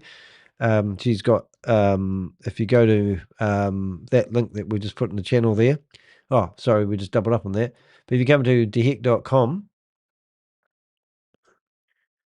and you click on blog and click on anti-MLM and cults, you'll see that she has been writing quite a few different blogs lately, all about cults and MLMs. And a real cool thing I noticed the other day, one of the ones that you had published, I searched and found it in the search engines, and it was something that I hadn't covered, which is fantastic. So well done you. So there's tons of contents out there, guys. But I can't remember which one it was, and I thought, oh, thank goodness you covered it. I think it was Life is Good. And you are rampant. Look at that. I've given you an inch and you've taken a mile. That's brilliant. But there is a scam out there at the moment in the New Zealand FMA. Life is Good. This is the one I'm thinking of. So this, I believe it could even be a New Zealand company. But when you search about Life is Good, and maybe you want to know whether it's a scam or not, then you'll find that the New Zealand, first of all, our newspaper stuff has basically said this company's running a scam, or they're running multi-level marketing. And I think I come down here and I found an article and it was linked back to my own website, which is actually fantastic. So it's pretty cool. But yeah, so check it out. I did have some other stuff to tell you, but I've forgotten now. But anyway, I'll check these other ones out that we've got in here. Make sure that we can enter. So that's one I haven't seen before, so I'm going to bookmark that. Whoops, bookmark that with D, active. And we'll go back to this one. Did that open up a new window, or is it the same one? Let's have a wee look. No, we're not doing that one. We'll do this one. These are the same ones, but I clicked on the link multiple times. Not always the good. No, look, I've done it again. All right, we're going to carry on doing it this way. We'll just go through these until I catch up to where I was at. W. Now, you might want to know some shortcut keys if you're on the keyboard, but if you want to shut down a tab and not shut down the whole web browser, you can actually hold Command W, and that will shut down just that tab, which is quite handy. I'll just put the camera off. Hopefully there's some action here. If we get some good action, we might not end in 32 minutes, but if nothing happens, we probably will. There you go. Control W. That one there. It's probably a bit early for us. Normally they start about 1 o'clock my time, but now you've got mountain time. I'm not sure what we're going to find, so we'll just carry on. Testing 1, 2, 3. Just looking at the microphone, make sure I'm talking to the right mic. That one's been shut down. So who was that? Let's go W, back to here. BG Wealth, community sharing. So we actually did do a lot of complaining about one individual, and I reckon that one's got it shut down. So that's great. And that was BG Wealth. BG Wealth is a massive scam at the moment, and I'm getting a lot of traction. I'll tell you what, Queen of Karma, you want to do a few videos exploiting BG Wealth sharing, because one of my videos has made me more money than any other video I've done for a long time. I'm going to actually show you guys, because it is actually interesting. A lot of the videos I do, I don't make money from YouTube dollars. Or I don't know if I actually should show you this. I'll just leave that out there for a second, but I just want to see if I can find, where is it? The one I'm looking at, earn. See if I can find out. That doesn't work. Analytics. Let's see. But one of my videos is going off at the moment, which doesn't happen very often. And don't think this is a benchmark. Content. Just trying to find the one. It's BG videos. Let's have a look. There it is there. All right, I'll bring that back into the arena. There it is there. So this is BG Wealth Management. And 133 New Zealand dollars. So that's around about 70 American dollars. And I've got 48 new, and this video I did ages ago is now getting nearly 6,000 views. Yeah, so I think it's worthwhile doing it. Has your videos taken off like that? So most people are searching, like this is my first video I did on BG Wealth. And obviously when you just go to Google and you search, you can see the financial warnings. This particular scam that we're going after has had 6 different government agencies warnings, and people are saying that the government doesn't want people to make money and you should ignore it. But you can see, obviously, my website comes up here. And also, you know, it's everywhere. But if I went back to BG Wealth Sharing, if I went BG Wealth Sharing, scam or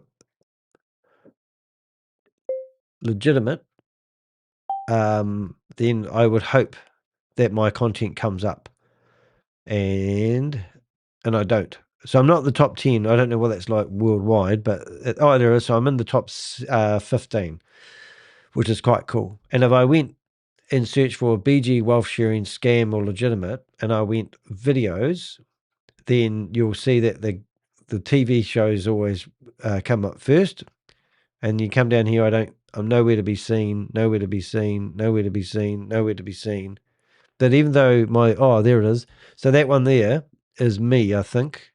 But that's, and there's my next video. So I am there, but not really. I'm kind of like about 15 in, which is quite cool. So even though I'm not easily found, that video is my biggest video that I've had for a long time. Velvet, lovely to see you here. Meet Ron. Ron was in the chat room earlier on. Ron was the one that we started off this video for today.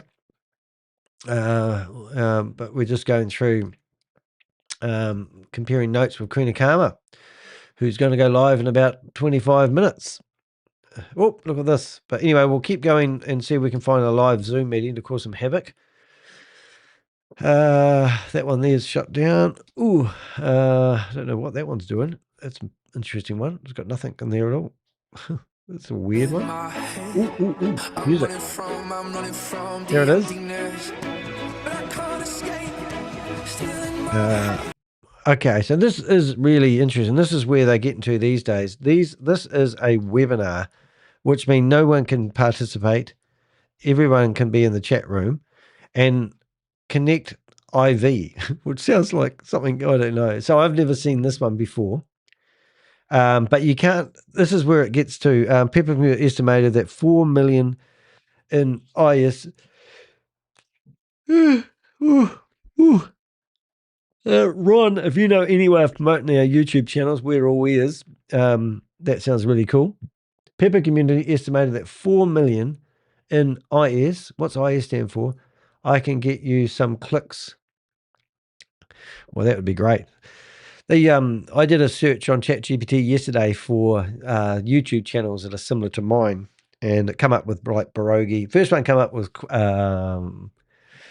CoffeeZilla, which is quite cool, and then Pierogi, Scammer Payback. It didn't have the smaller YouTubers like us. So one day hopefully when people search for people that bust scammers live, and we come up, but we're getting better and we're getting stronger every day, and it takes years before these can get traction. But this is really weird. So I don't know who this is. So if I was investigating a scam like this for a start, the first thing I do is I take a screenshot of the logo, and then I chuck the logo into Google. I right click on it and I go, I basically look for it. And now it looks like I've found a website. And now that looks like the same website to me. Connect to a balanced life. Brings together financial education. Oh my God. Financial education. Memberships. So this will be leveled memberships. There it is. There they are. And there you go. And this will be a gaslighting session all on that. So then what I can do is I can go and I could do a search. So first thing I like to do is go to Behind MLM, and I basically search for that name and see whether they're multi-level marketing sponsored, and here we go. And there we are. So there we go. So we've got Connect Review Reboots Fraud Third Time. So February 2026. And straight away, here's a website. So yesterday I had this dear fella, which I haven't had the heart to tell him that I've actually published a blog yesterday, and we're monitoring a guy at the moment who's based in New Zealand, and he's a retired individual who lives on $1,000 a fortnight, and he was recruiting this thing called Powerline, and I rang him up and I've recorded him, and he swears he's not going to promote it anymore because now he knows it's multi-level marketing. But since then, he's actually been coming back to me, basically telling me that I should go after Lotto and all the other organizations like Facebook, YouTube, and the like, rather than picking on some retired guy that's just trying to make a bit of money. Now, he told me that 14 people he had signed up yesterday, and he'd also told me it cost $50 a person. And he also told me that people didn't need to pay to join.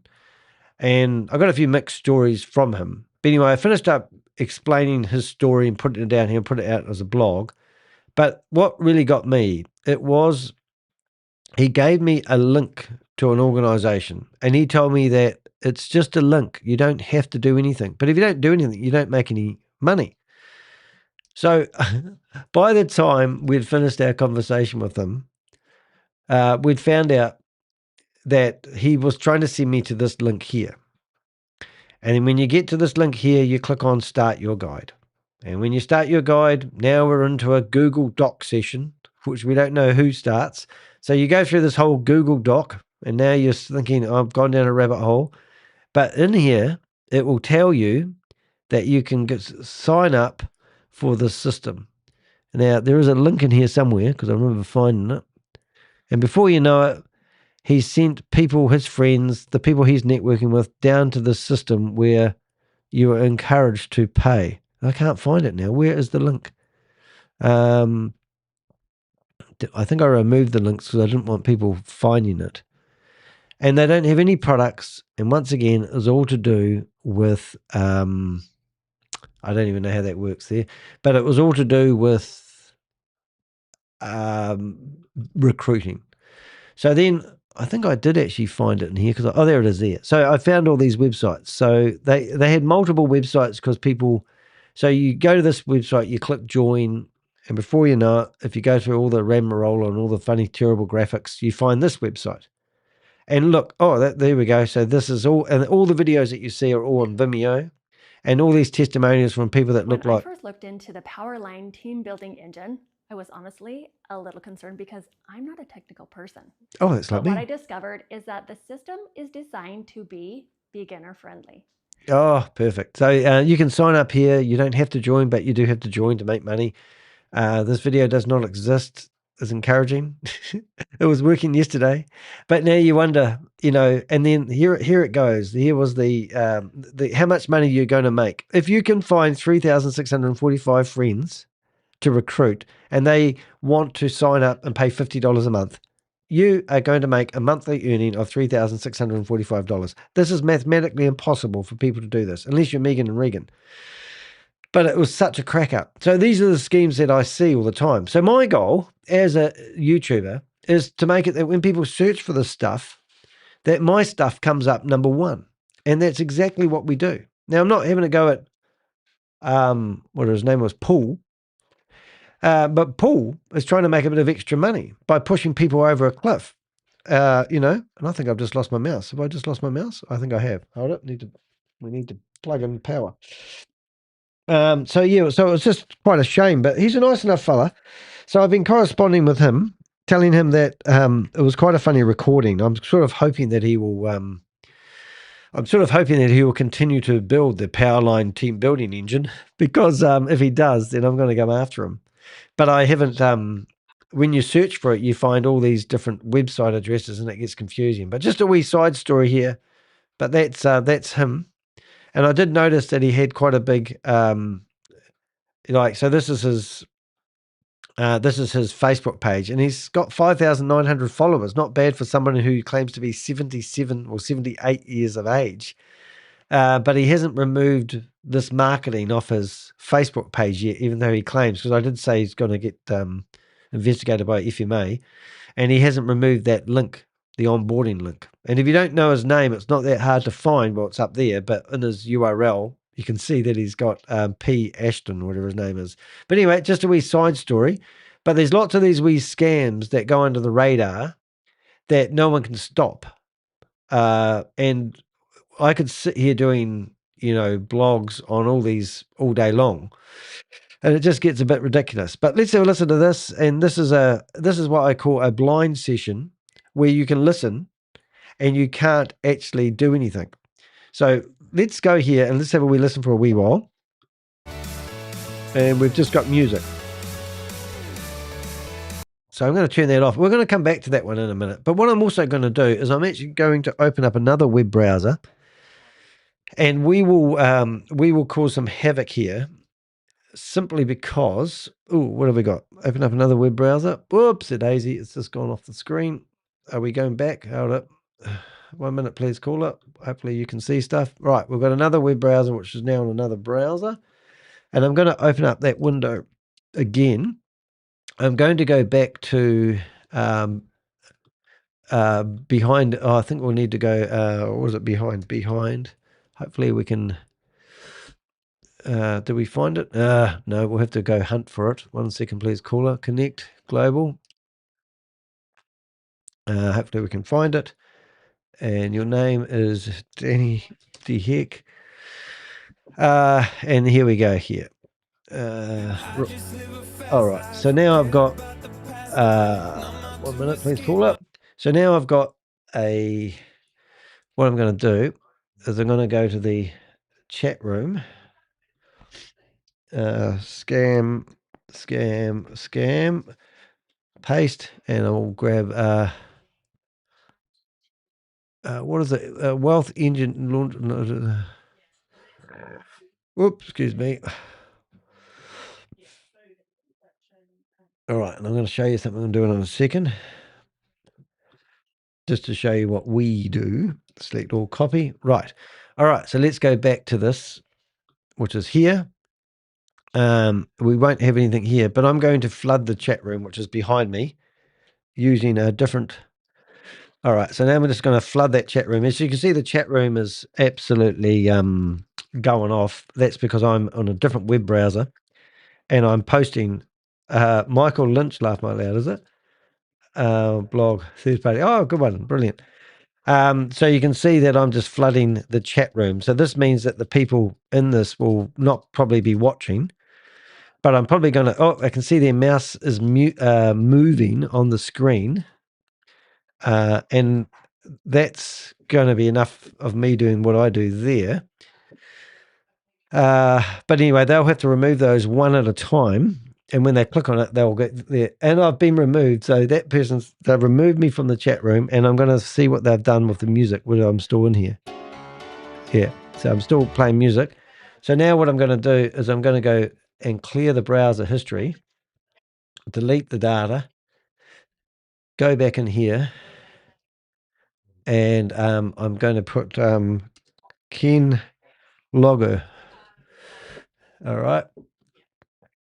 And what we're going to do. Let's go. We're going to get started in about 30 seconds.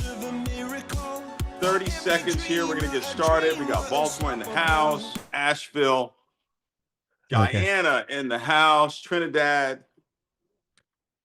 Okay. Awesome. Detroit in the house.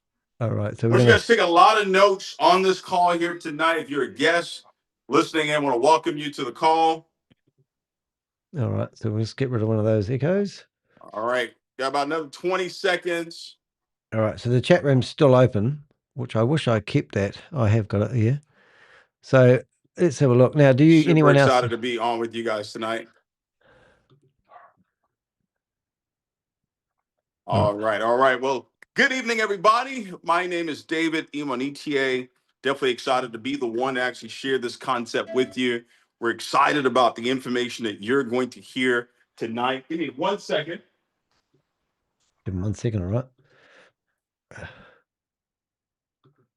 Scam. We'll just go scam.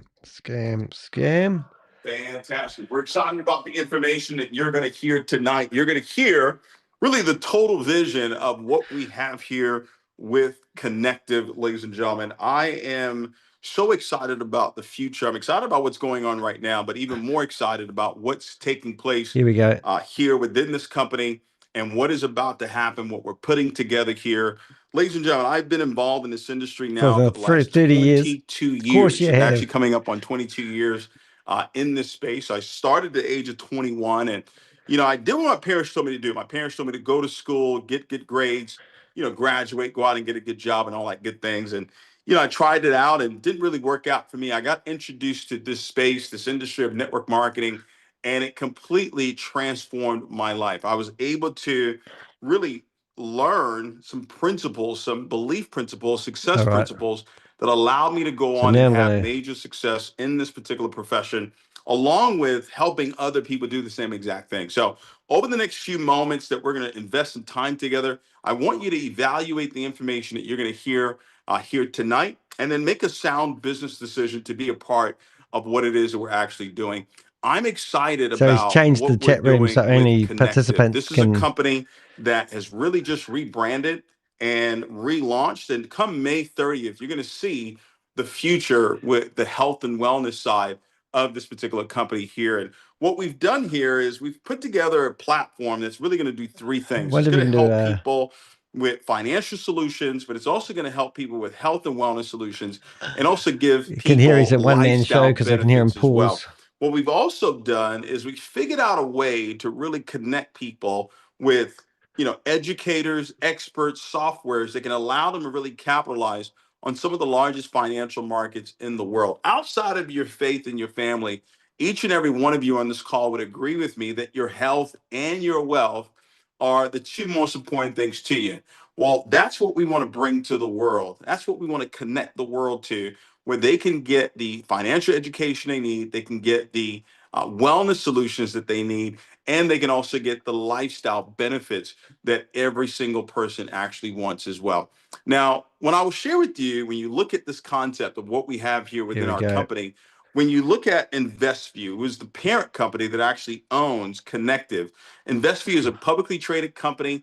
Ladies and gentlemen, you can actually go on E-Trade or TD Ameritrade or talk to your financial advisor. This is a stock that you can actually purchase right now. Yeah, it won't be connected, and it's all about recruitment, and we don't really need to listen to this rubbish and this propaganda. It is not an investment opportunity. If it's in behind MOM, it's good as a scam, and these guys are rebooting something that's been shut down. They come in from a different angle, and it just goes on and on and on and on and on. All right, so I'm just going to clean up some of this other stuff and see if we can get a meeting going. I'm just going to, what have we got there?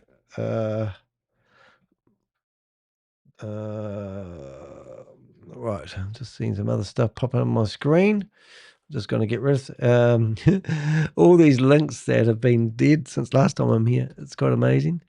Let's go. Passcode. What's this one here?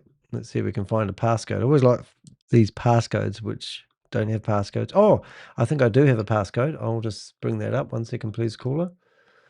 I do. I have something here. What have we got? We've got more.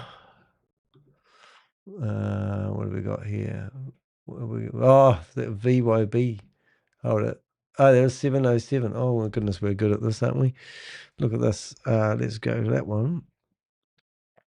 Passcode. Let's see if we can do it in that one. 707. Oh, webinar. So remember earlier on we didn't find that one. So we're going to go that one there. Oh, I've already got him active. I've already got him, so he's done. That's great. Save. It's good. All right. So there's another opportunity. Get rid of that one. So some of these are quite educational when you're watching them, but it's all about recruitment, and it doesn't matter whether they're selling toothpicks or aeroplanes. It is all about connecting with your friends. And I haven't done a review on this company, and I'm probably not going to. But after about 3 months, I'll get people saying, "I invested my money in this, and I've lost everything, and I can't get it out. And can you help me get the money out?" And I'm going, "No, I can't, unfortunately." But I do tell people, if you click on Behind MLM or check out Queen of Karma's YouTube channel, you'll find there will be a new scam launched every day. These scams that you're seeing here right in front of us have just been published in the last few days, and it just keeps going. So when you go to the homepage of Behind MLM, you'll find the latest and the greatest, like Bit Trade or Buy Trade X or Polar Intentions, or and we just can't keep up with them. And these guys, this guy here is rampant all over the place. He's a ex rock star, and he's been behind Novatech, and and I've got the Fund Saver Network. These guys just don't give it up. It's absolutely comical. Bit and Connect's been going around for ages. They just keep coming. BG Wealth Sharing Canada. I thought we had a warning out for Canada. So if you're ever wondering if anything's even if you want to know whether I'm a scam or not, you can come in here and search for Danny the Heck, and look, you'll find content. Oh my God, Shamwas Amwas takes down Danny's. This is where I've been quoted, because this guy here had a stroke and blamed me for it and is trying to sue me for $300,000. This is the bullshit you get all the time. It's just absolutely crazy. Anyway, so let's have a look here. And I'm not really going to listen to this rubbish. So we're going to now go open up a whole list of. Now, I might go offline when I click this button, but I should stay online. But if I do lose you, it's been nice having you here. But I'm now going to open up another 67 Zoom meetings where they could be running scams. So let's see what happens. Sometimes it kicks me off. Alberta and sure have both warned about BG Wealth. Goodness me. That BG Wealth, do you reckon that's the worst one, Queen of Karma? It's pretty amazing. It's the worst one I've seen for a while. And they've already had a test case here. And I've even got somebody in New Zealand that's trying to take me to court for the Digital Harms Communication Act, because I reported they were promoting it. And they've decided that they will try to take me to the courtroom. I have no idea why this person thinks they're going to be successful in the courtroom. But I will successfully defend myself, and I'll show the evidence from the FMA as part of my major case. I'll also show that some young individual who took out his what we call Sharesies money and put it all into the platform was a friend of this individual that's trying to take me to court, all because he thinks he shouldn't be named because he's promoting a Ponzi scheme and a scam. It's just absolutely ridiculous, but that's what we do. Hey, I might be breaking up a little bit. That's because I'm asking my computer to do unheard of things. You can see all those tabs along the top. That's me trying to log into numerous accounts. After my investigation that you can watch in 5 minutes, yes, I'm actually do, because it's is it related to OneCoin? Oh, look at this. Another window that's gone. Oh, right. We might is it possible for me to join you today, Queen of Karma? Oh no, are you doing a live? Oh, you're listening to your own video. I think I get what you're doing. But yeah, I could actually join you. We could do a dual broadcast at the same time. That would be pretty freaky. Nextcloud updates. Oh my God. So this is a scam. This is the people that sent me a cease and desist letter threatening that I would have to pay $5,000 if I didn't remove my video. So I'll tell them to stick that up their junkies. And now their Zoom meetings are shut down. I love it when these shut down. Oh, here I am. I don't feel too well today. I'm just saying. Oh, there we go. Another one. Oh, I can't keep up with these. I'm just going to shut this one down today because I'm losing all my mojo and I'm not going to be here all day today. I might even entice my partner to go for a drive in the car. I wonder if we should go somewhere nice, like Medfin, for a dip in the pools. That'd be good. Don't tell the scammers. Right, I'm just logging into all these windows. You'll find it is 11 minutes past 12 at the moment. Another one gone down. I'm going to take that one off. I don't like these. I'll go to bookmarks. Oh, yeah, it's an old one. Delete. Right, join with browser.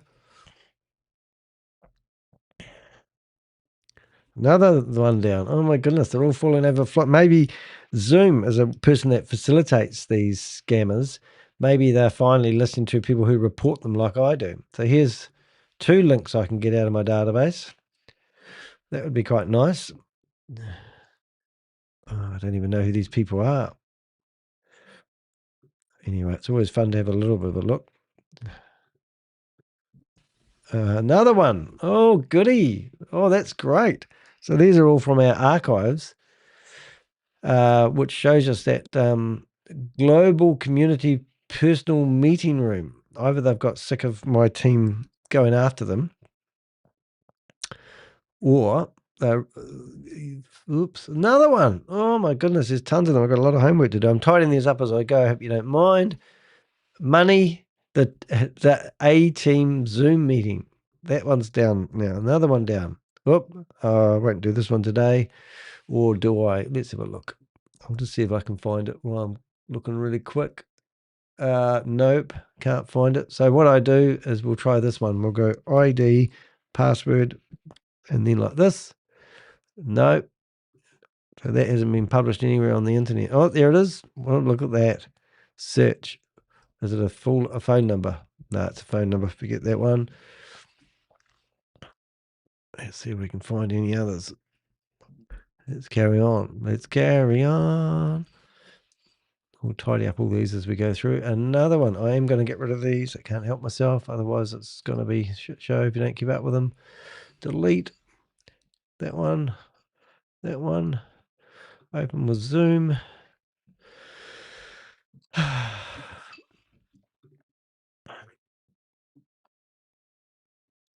Ooh.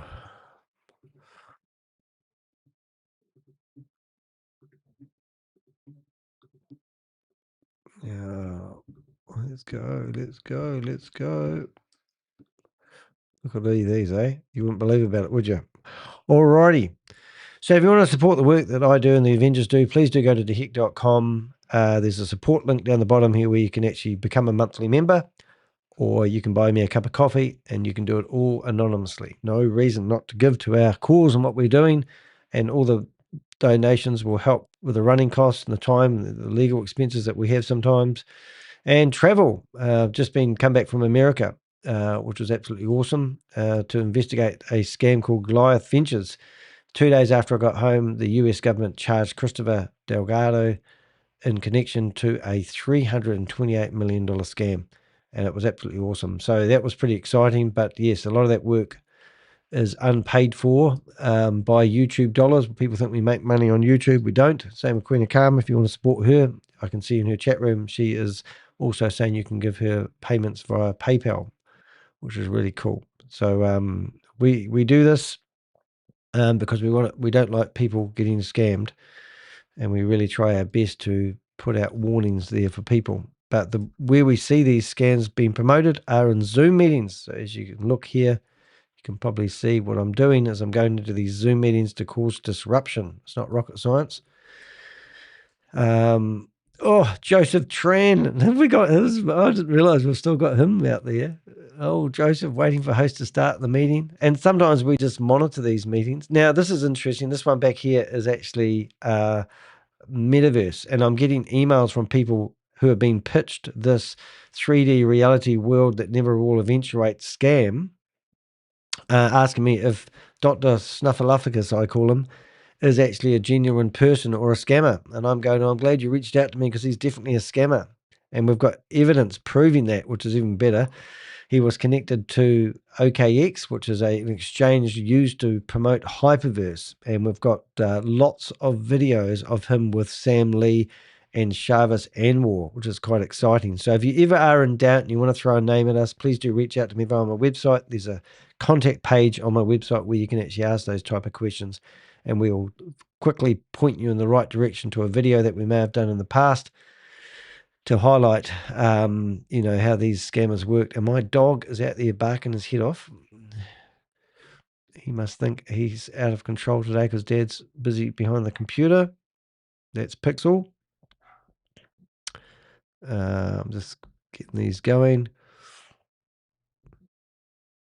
I'm just locking in my camera. Unfortunately, it doesn't seem to quite work the way it should have. It should have done that.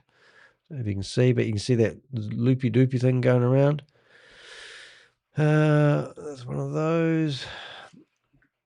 Oh, it's doing all of them. Hopefully we'll find another live meeting in the not too distant future. Do we have to do this with all of them? I might ignore that in a minute because it's starting to be a bit repetitive. 1, 2, 3, 4, 5. I like to count.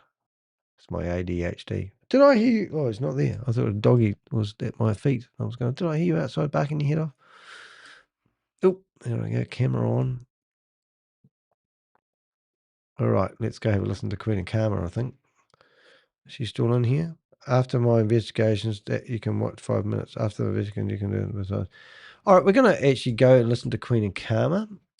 I'll keep these meetings open, but I think we'll learn a lot from Queen and Karma because if you go to here, I have Avengers and Queen and Karma. And it's premiering, 4 people watching.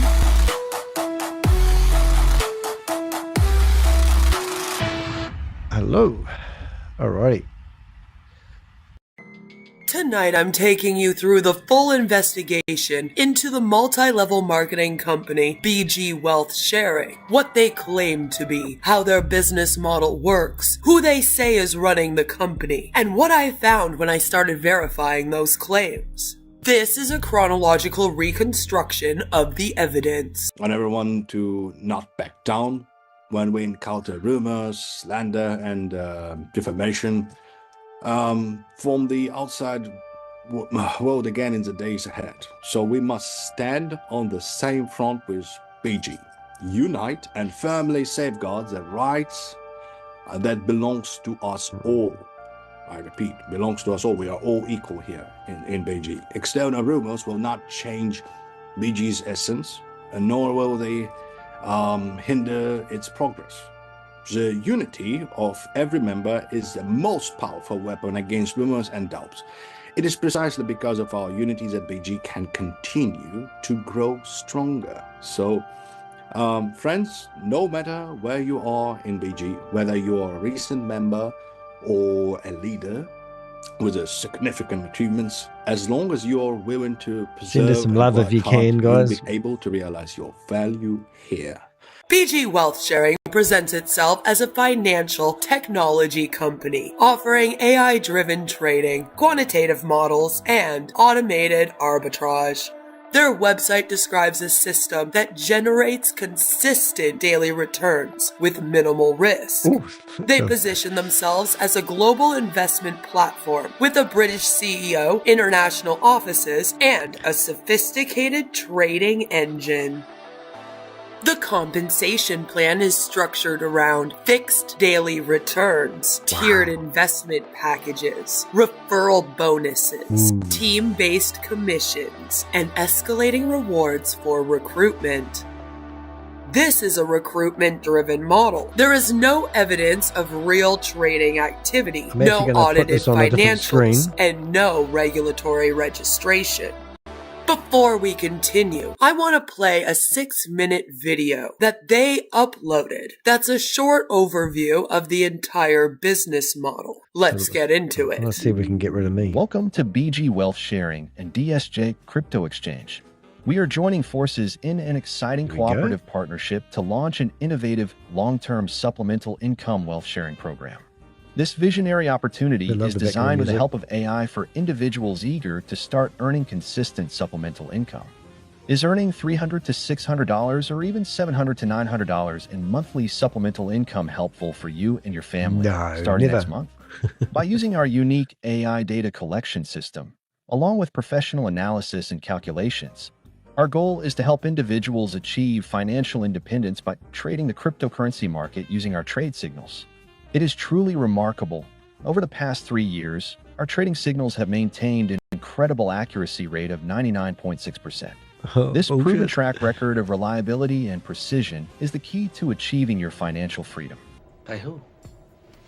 Let us show you how to make money 7 days a week by simply copying our trading signals. Depending on how quickly you want to achieve your financial goals, you can receive 2 to 4 trading signals per day. All of our members will get 2 standard trading signals at 1 p.m. and 7 p.m. Eastern Standard Time. You can speed up your earnings by helping to promote our program. Push it all. They're all assholes. However, it is not required, but by doing so, you may qualify for 2 extra bonus signals per day.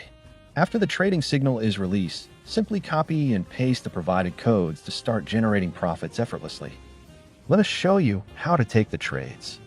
Once you are registered as a member, you will be invited to join our Bond Chat trading group. Ooh. At the specified Chinese time, app. we will release the trading signal that looks something like this.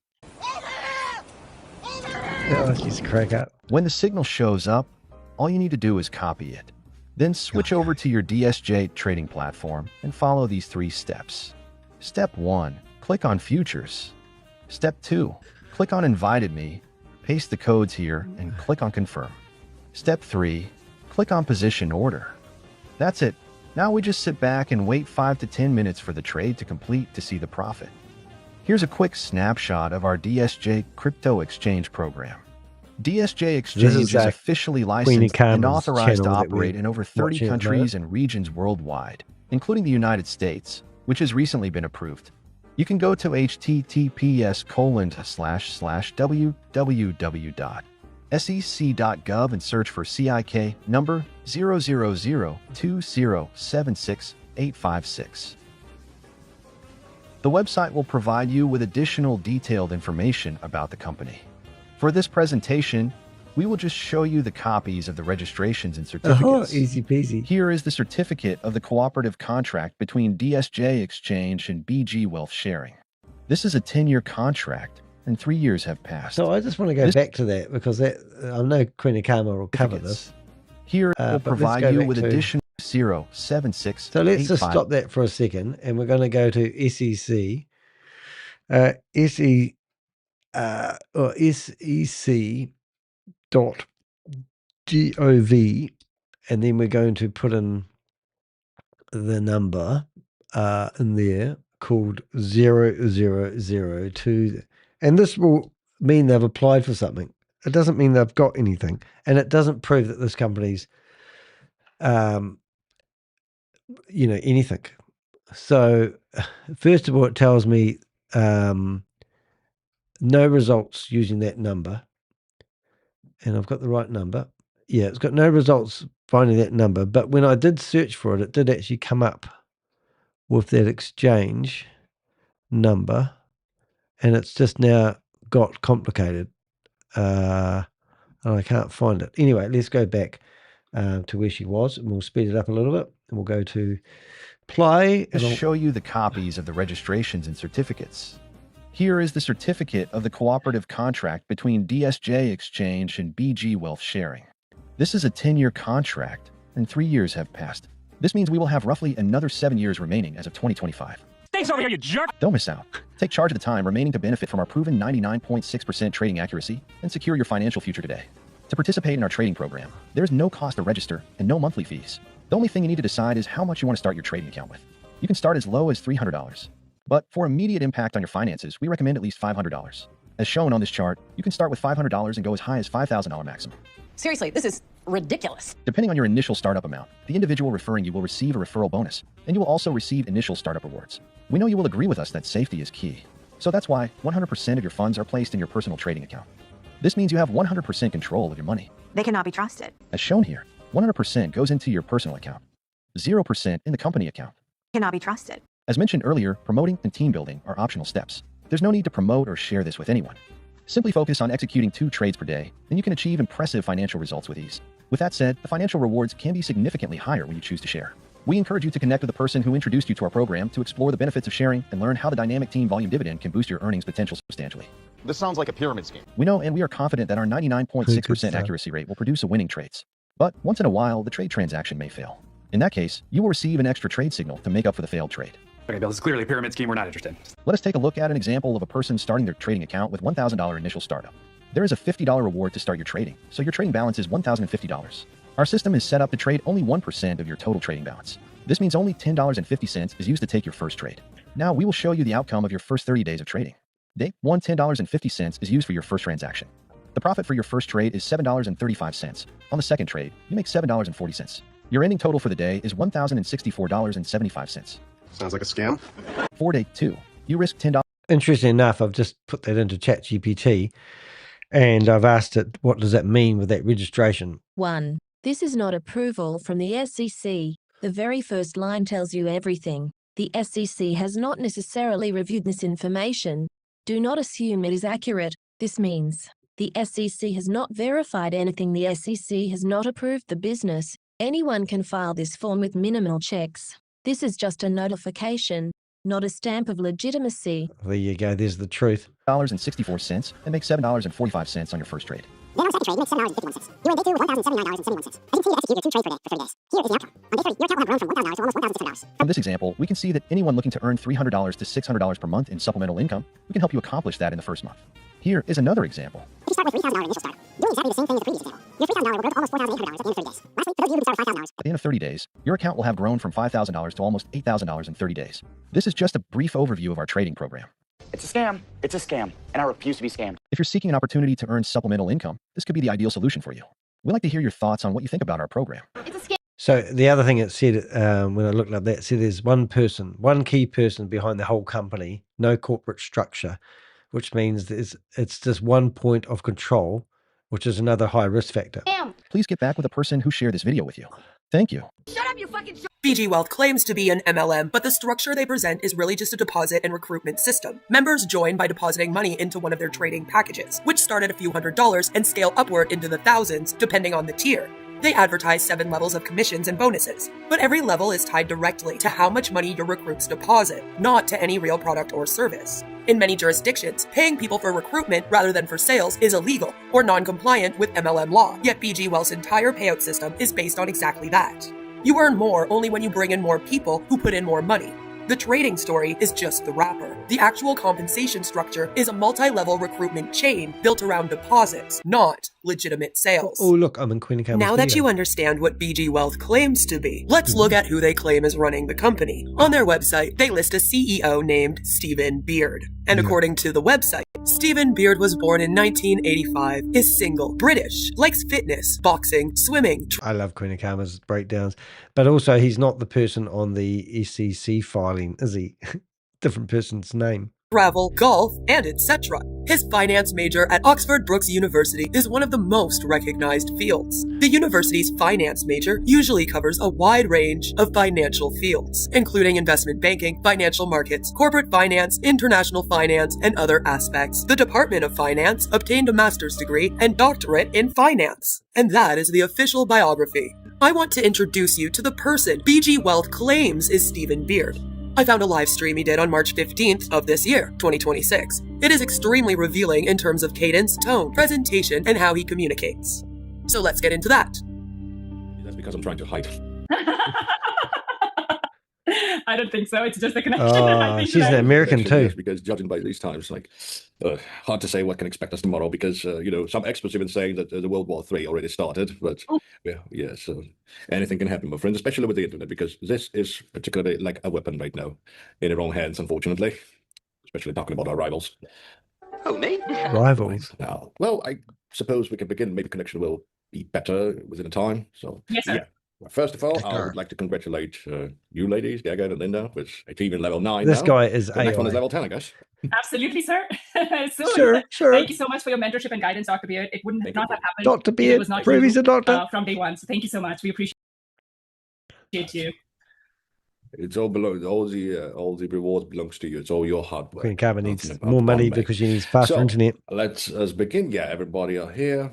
More than we need actually, but should be fine. So yeah, I'll try to make my speech now because maybe we should wait. But probably that won't give us anything if we just keep waiting. No, Dr. Beard, it's good. Connection is good. We can see you. We are recording. So, all right. All right. So I'd like to start with a little bit of a history of BG and cryptocurrency itself. So you probably know that over the past decade, the cryptocurrency industry has, let's just say, experienced remarkably rapid growth, right? So, and what began as a technical concept understood by only a small number of people has now become an important part of the global financial market. And 10 years ago, many people did not even know what blockchain technology was, let alone understand the significance of digital assets. However, as technology has advanced and the market has matured, so more and more people have come to realize that this is not merely a technological innovation, right? So, but the transformation. Whoops. What's happened?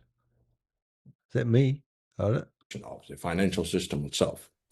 So today, whether in North America, well, I'm looking at somebody who's Asian dressed up as an AI. regions such as the Middle I'm looking East, for South America, well, countries are actively exploring the development of the digital office background assets. compared to other images that More and they've more used in the nations past. are establishing Whether they regulatory flat frameworks. So, and are the same, if an you know what I mean. increasing number of financial institutions are entering this industry. Hello, mate. So many large investment institutions, fund companies, and technology enterprises have already begun participating in the development South African, of blockchain maybe. and digital assets sectors. So this shows one clear reality.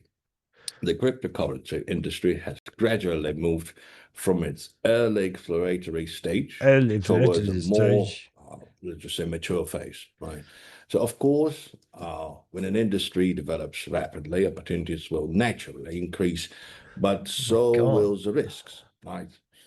We should never forget about this. Because when a market begins to generate significant wealth, it inevitably attracts all kinds of people to enter the industry.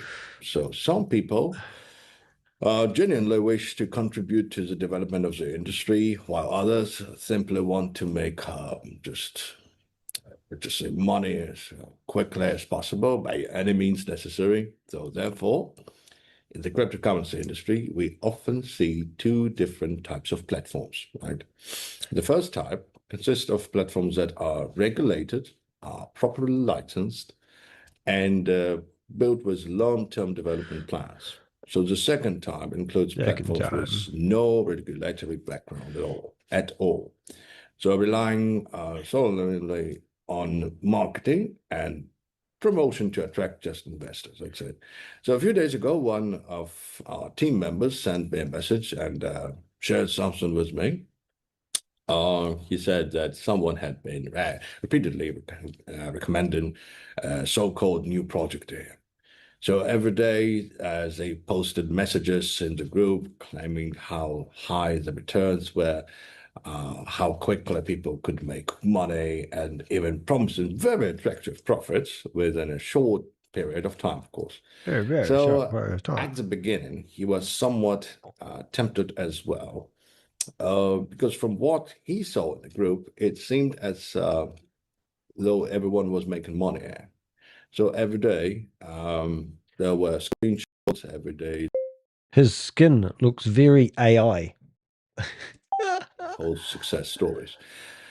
But later, he realized there was a very important problem.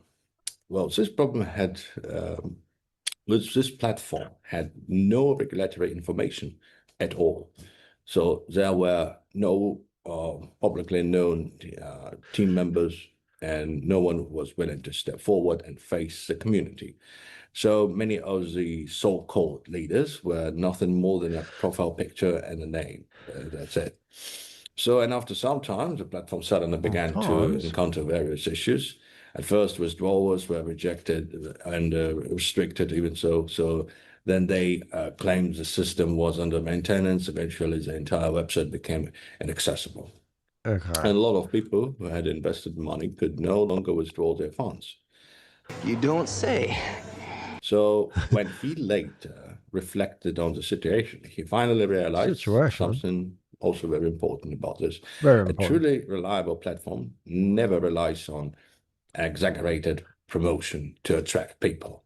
A generally stable platform is basically built over time through a solid system and real strengths and real people, of course. What is People this we bullshit? So later he said something to me that left a deep impression on me. He said, if I had recognized these issues earlier, I would not have been misled by those fraudulent projects. In fact, situations like talking these about are fraud when you're running not one. uncommon in this industry, unfortunately. Unfortunately. So many people only talk about scams learn when you're how running to a judge scam. You whether a can't beat project this is shit. real or fake after experiencing a loss. Yes. So that is 6 why countries I have said hope this is a everyone scam. understand these lessons before something like this happens, rather than regretting it only after suffering a loss. That is a nice look at that. 140 ZAR, for whatever that is. this reason that recently I have noticed more and more projects appearing in the market that are imitating BGL sharing. Amazing. You are amazing. Thank you so much for your donation. She's worth every dime. We promote and present our platform. So why does this happen? The reason is actually quite simple. Quite simple. We're running when a a scam. platform becomes increasingly successful, there will inevitably be others who try to imitate it. Right? So they see the growth of BGL sharing and recognize the success of this model. However, they can only copy the surface, while the real core behind it just simply cannot be replicated. And therefore, I would like to take this opportunity to remind everyone of something very important again. Not get scammed by me. What is the most essential foundation of a truly legal and compliant project? Oh, fake. I'm doing a post about that at the moment. Cryptocurrency industry, if a platform wants to operate and exchange legally, develop the market and recruit an exchange that's been shut down previously, which was called CR absolutely Group LLC. impossible to achieve this merely through promotion and packaging. Oh my God, people believe this shit. That can truly this is what really pisses me off. Must be built upon legitimate qualifications and a proper regulatory framework, right? So I can state this very clearly. Most DSGX exchange and which we cooperate with, and BG sharing, possess top series of SEC from the United States of America, Security and Exchange Commission, related licenses and compliant regulatory framework. So I have it here now. It's real. It's real. If, of course, it regards to American market, which is not very easy to achieve, by the way.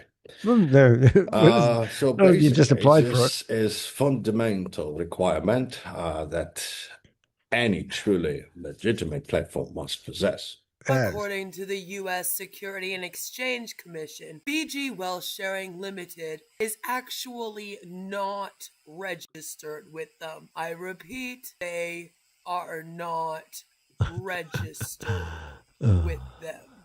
Right. Therefore, everyone should remember one important thing. If a project does not have this kind of certificate, then no matter how impressive they claim to be, they exaggerated their promotion is, or how extraordinary the returns they promise may sound, it cannot change one simple fact. Yes. It is very likely an illegal and non-compliant project. So please make sure you remember that. Oh my God, they're telling people this shit. In first place. Just like when you buy a house, right? You would like to see the papers first, right? Not just to talk to a landlord. So in this industry, many projects really purely rely on marketing and promotion. They rely on that to attract people, yet they never dare to face the public openly. So what happened then? Basically, a platform that is truly legitimate, genuine, and built for a long-term operation will never be afraid of transparency. People want to believe this. So you'll often notice that many so-called project founders never show their faces and never dare to hold open live video meetings. So if you ask to have a video conversation with the suppose like CEO or someone else of this project, you will usually receive vague or evasive responses.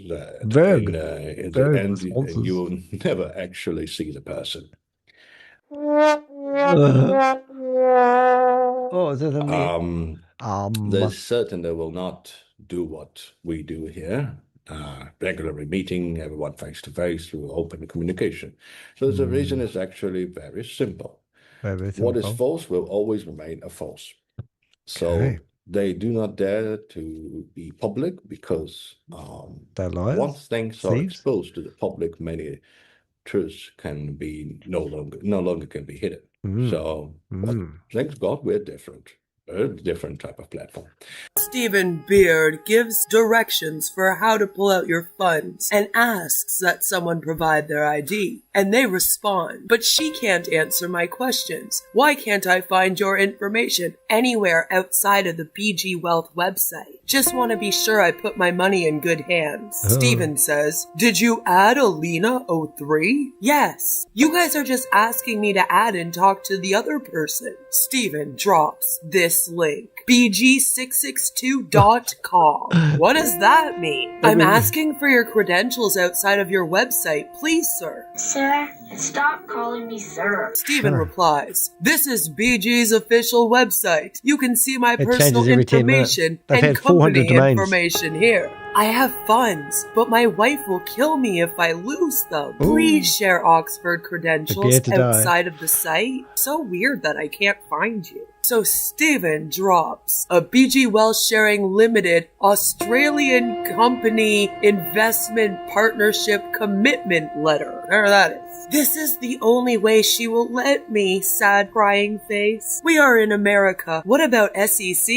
So Stephen replies, once you join BG, I will be responsible for your income. As long as you trade according to my signals, I guarantee 100% profit.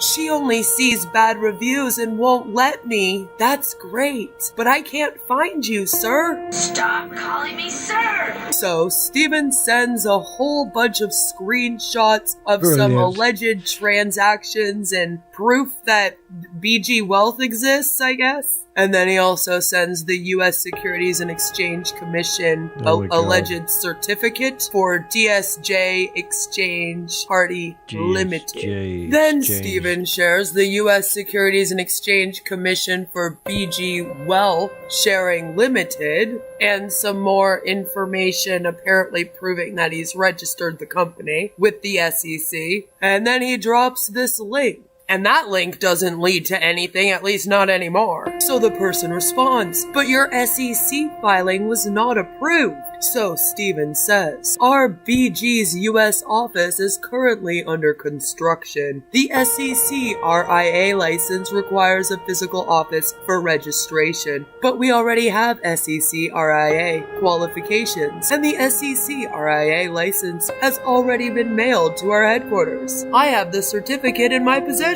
Oh, would you look at that? And then they say, also, why is website only 3 weeks old? I'm sorry, but I have lose money before. Apologies, sir. Stop calling me sir. There is just no sign of your existence anywhere outside of your brand new website. Stephen says, I can't search your name on Google either, and I'm not a celebrity. Are you? Everyone has their own privacy. Oh my god.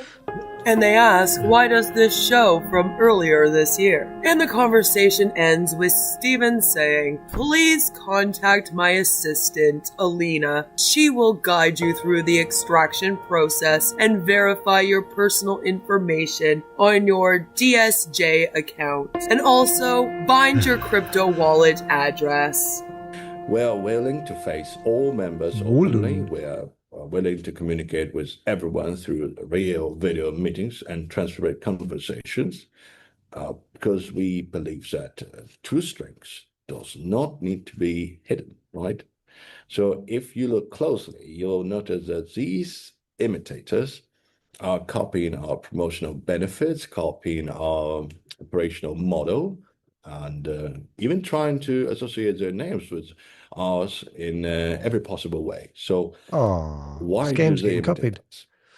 In the end, it is not because BG has done so well, has remained stable and has given people genuine hope, right? Genuine so hope. precisely because we are walking ahead, other platforms follow behind trying to imitate us. So, but while it is a scam easy worried to about its copy competition, appearances, what's the world coming to? copying real strengths, vision, and responsibility is something not everyone can achieve. No. So, and to be honest, to be many honest of them cannot even imitate their parents properly. Just to put it more directly, a platform that truly has confidence, strength, and responsibility will never hide behind a mask forever. So platforms like ours have a CEO who is willing to step forward publicly, meet everyone, and face questions openly. Then, that in itself shows confidence. Right. And of course, it also shows responsibility. Okay. So, on the other hand, those who constantly hide in the shadows, carefully crafting an image, yet never daring to appear in person. People should remain In person, clear-headed about AI. their place. We'd Does like he to look like remind an you AI about to that you? as well. So, next, and It'll therefore, be when you a are computer not that yet familiar transforms with him a into project, a digital just person. do not rush to believe it. And certainly, do not allow a few possessive words from others to easily shake your judgment. No matter how impressive something sounds, it will never carry as much weight as genuine compliance, transparency, Reminds me of and verifiable credentials, right? When you go, This is one of the most important keys, I would say. This is not about marketing things difficult for others.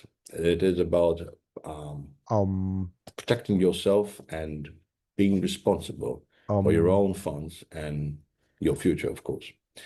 So the reason I say this thing is not to restrict you, not to blame you, anyone. So or my colleague, my member of BG, which it's just because I regard you as a family that I remind you again and again. Many people learn only a little and understand only the surface, yet quickly become restless, believing there must always be a faster money or an easier path somewhere else. And in the end, they are either taken advantage of or fall into traps that were prepared long before. TWAPs. What's a TWAP? So along the journey of BG, we have always maintained an official, transparent, professional, and respectful attitude towards every partner. So we also have always placed we grow together and support. What is a journey? That's what we do, actually. That's why we build those centers. So you must understand that someone who is willing to share opportunities with you and walk alongside you is already offering you a form of support. So life should not only be about personal gain, it is about If you look at this Adam's about apple, it's not gratitude, moving, is it? appreciation, and the willingness to help I'm curious to see whether the tie moves. So only that's by interesting. If one you look at his tie, where it's tied around, work together. It moves, and also about doesn't to it? help and assistance others. Like do not rush to help everybody. It not regards only to Beijing, because when a person asks for your help personally, his chin looks funny, doesn't it? Then you help, because I don't remember who said it, but why has he got this white stuff around his chin? or some, I don't remember. But he said, and why doesn't he stand up and walk around? I'm living here. I feel comfortable here. So some people are like this. We're trying to help because we're thinking that this is for the best for them. But we do not know actually what this person is up to. Like maybe this person is comfortable in his misery, so we better not touch him. He does have some low blows, doesn't he? Maybe this individual is comfortable in his miseries. People like us. So, and he's not talking about me, so is he? from today onwards, I hope everyone will keep their eyes clearer.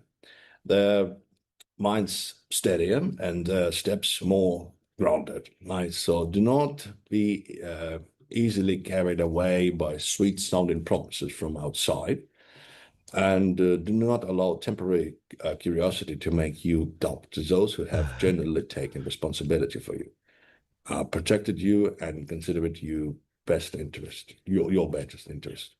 So if there is something you need to be reminded of, I will remind you. If there is something you need to be protected from, I will do my best to protect you, because I do not want you to take unnecessary detours. And I certainly do not want you to be taken advantage of. But you have to ask about it. If you have doubts, not a problem, discuss it with me. That's, Professor, something is wrong. I don't feel that I belong here, or I feel that something is wrong with BG itself. So not a problem, we can discuss it. But the initiative is supposed to come from you. I would challenge that every time we watch him on video, if we go back to other videos, his tie will always have the same spots at the same place, which would be impossible unless it's a clip-on tie. Let's see if I can find another video. They should walk with and how, so that they do not disappoint themselves in the app, right? Because we can 8 minutes until we might be starting some other Zooms. Ourselves on it. So think about it carefully. Many of you here have already become level 1 or level 2 leaders. You have built your own teams within BG and have begun to earn stable profits. These achievements did not come overnight. No, right? Lots of scamming. They are the result of your persistence and effort, step by step, sleepless nights and hard work. Sleepless nights. I lost lots of sleepless nights busting this scam. Question. Are you really willing to give up everything you have worked so hard to build and go to another project just to start again? So they're really giving a message about losing. They're scared that they're going to lose people to another scam. And they're using scare tactics. For someone else. You love this, don't you? Or not. Just need to think about it. Unfortunately, yes, I would like to have an open conference to talk to everyone who's raising but a you hand. can't do that in AI, can you? There's so many people who simply do not have, we physically do not have time for this. Unfortunately, physically don't have time for this. That's the problem. That I wish to be an AI in this case. I could respond to everybody. Oh, he's really pushing it there. So sometimes my words may sound a little direct, but it is precisely because I regard you as my own people that I remind you to think carefully and observe more clearly. Absorb. Do not allow temporary excitement or outside noise to cloud your judgment, right? So today I would also like to leave you with 3 sentences. I hope you remember them. So how far a person can go depends on who they walk with. How capable a person becomes depends on who guides them. And how successful a person is depends on who stands beside them. Okay. So please remark that. In life, the most important thing is not simply how hard you work, but what kind of circle you stand in and what kind of people you move forward with. So the people you stay close to will gradually shape the person you become. So if you walk with people who are positive, focused, and broad-minded, your path will only become no one wants to be there. Wider and brighter. But if you constantly allow outside noise just to keep you out of this, then outside noise, like so government. Tomorrow, you need to try to fix something. So if the government tells you stop paying your taxes, just consider that outside noise. And remember this simple truth: follow bees, and you will find flowers. Follow flies, and you will end up with something else. That's my grandmother used to say this. Oh, your granddad, eh? So if you want to become a certain kind of person, you must stay close to those who are already around you, with the people who you make money with, and well, we really hope that you'll feel and when you choose the right people to work with, choose the right platform and focus on doing one thing well, the road ahead will naturally become brighter. So many times What I hope to see is not that you move quickly, but that you move steadily, continuing forward until I the might just day duck you off and go to the truly loo for a reach wee bit, your own and then I'll come success. back. Hopefully, none of And these Zoom today meetings there will is only start up one while core I'm purpose in gone. sharing If they do, all you'll hear a this bit with of you. noise that you didn't That expect. is to help everyone truly I'll stay wired understand just in case. what a legitimate and compliant platform is. And what is merely a project but built on marketing and packaging. In this industry, there are indeed many opportunities, but there are also risks, right? We all remember about this. So please do not forget about it. Now, do not ignore the risk behind it simply because you see promises or high returns, right? You may take a look, why not? It's all right to explore, but please keep in mind because there's no easy money in this world. You need to work hard. That's what I know from my experience, right? So you can ask yourself a very simple question, of course. If the project is truly as good and as profitable as they claim, then why is it that within the BG World Sharing team, your leaders, level 6 managers, or even level 7 senior leaders are not participating in it? So it's very simple. They work in this industry every single day. So they have access to more information than most people. And if that project were truly better than BG World Sharing, so they would have joined it a long time ago, right? But the reality is that they have chosen to continue developing their teams within BG World Sharing. The reason is actually very simple. People who truly understand this industry will always choose a platform that is legal and stable, and of course capable of long-term development, not just for a few months, and that's it. So I hope everyone will maintain clear judgment. Do not allow, please, do not allow a moment of greed to damage their teams and networks that you have worked so hard to build. This message is directly pointed to people that know the situation about their own current situation in Beijing. I'm sure they hear me. And please remember this, there may be many opportunities, but there are not many platforms that are truly worthy of long-term trust. And PG World Sharing is exactly the kind of platform that proves itself through time and real strength. And all right, that's enough about this self-advertisement. But in any case, we do know two kinds of people. That's Dumb what I people and wanted to stupider discuss people. earlier. Both our target audience. It regards to new members, right? So sometimes we meet two kinds of people, those who are quiet and those who are bragging about their wealth, right? Success and everything else. But in reality, there's basically nothing. So please, you better rely on people who are actually acting, not just speaking, right? Find the proofs, because actions are the best proof.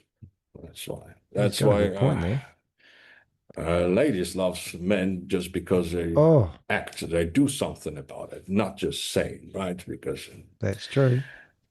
Telling her saucy tales or something like that is, of course, beautiful, but you're also supposed to act and prove yourself somehow. Such a sweetie, isn't he? And finally, let me briefly summarize the key points from today's meeting in these 3 simple reminders. So when you encounter other investment projects, ask them whether they possess legitimate regulatory licenses and compliance credentials, right? So when faced with outside temptations, ask whether they are willing to communicate openly through face-to-face video meetings, conference, and so on. And when faced with temptation, ask yourself whether you can resist the temptation and protect your wealth. So please remember this. A platform that is truly worthy of long-term trust is one that can withstand the test of time and verification. Yeah, because at the moment we started, we opened BG, there were many platforms, but I don't see them anymore.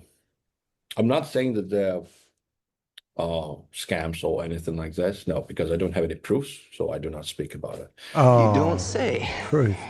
But in any case, maybe something went wrong. So yeah, but time passed. We've proved that we are strong, capable, and professional. And this is our best proof. Time has passed. We, of course, can't promise you a high return that you're going to buy yourself a Ferrari next day you join us. Oh, there's a Ferrari. Oh, there's a Mercedes. There's lots of people getting cars.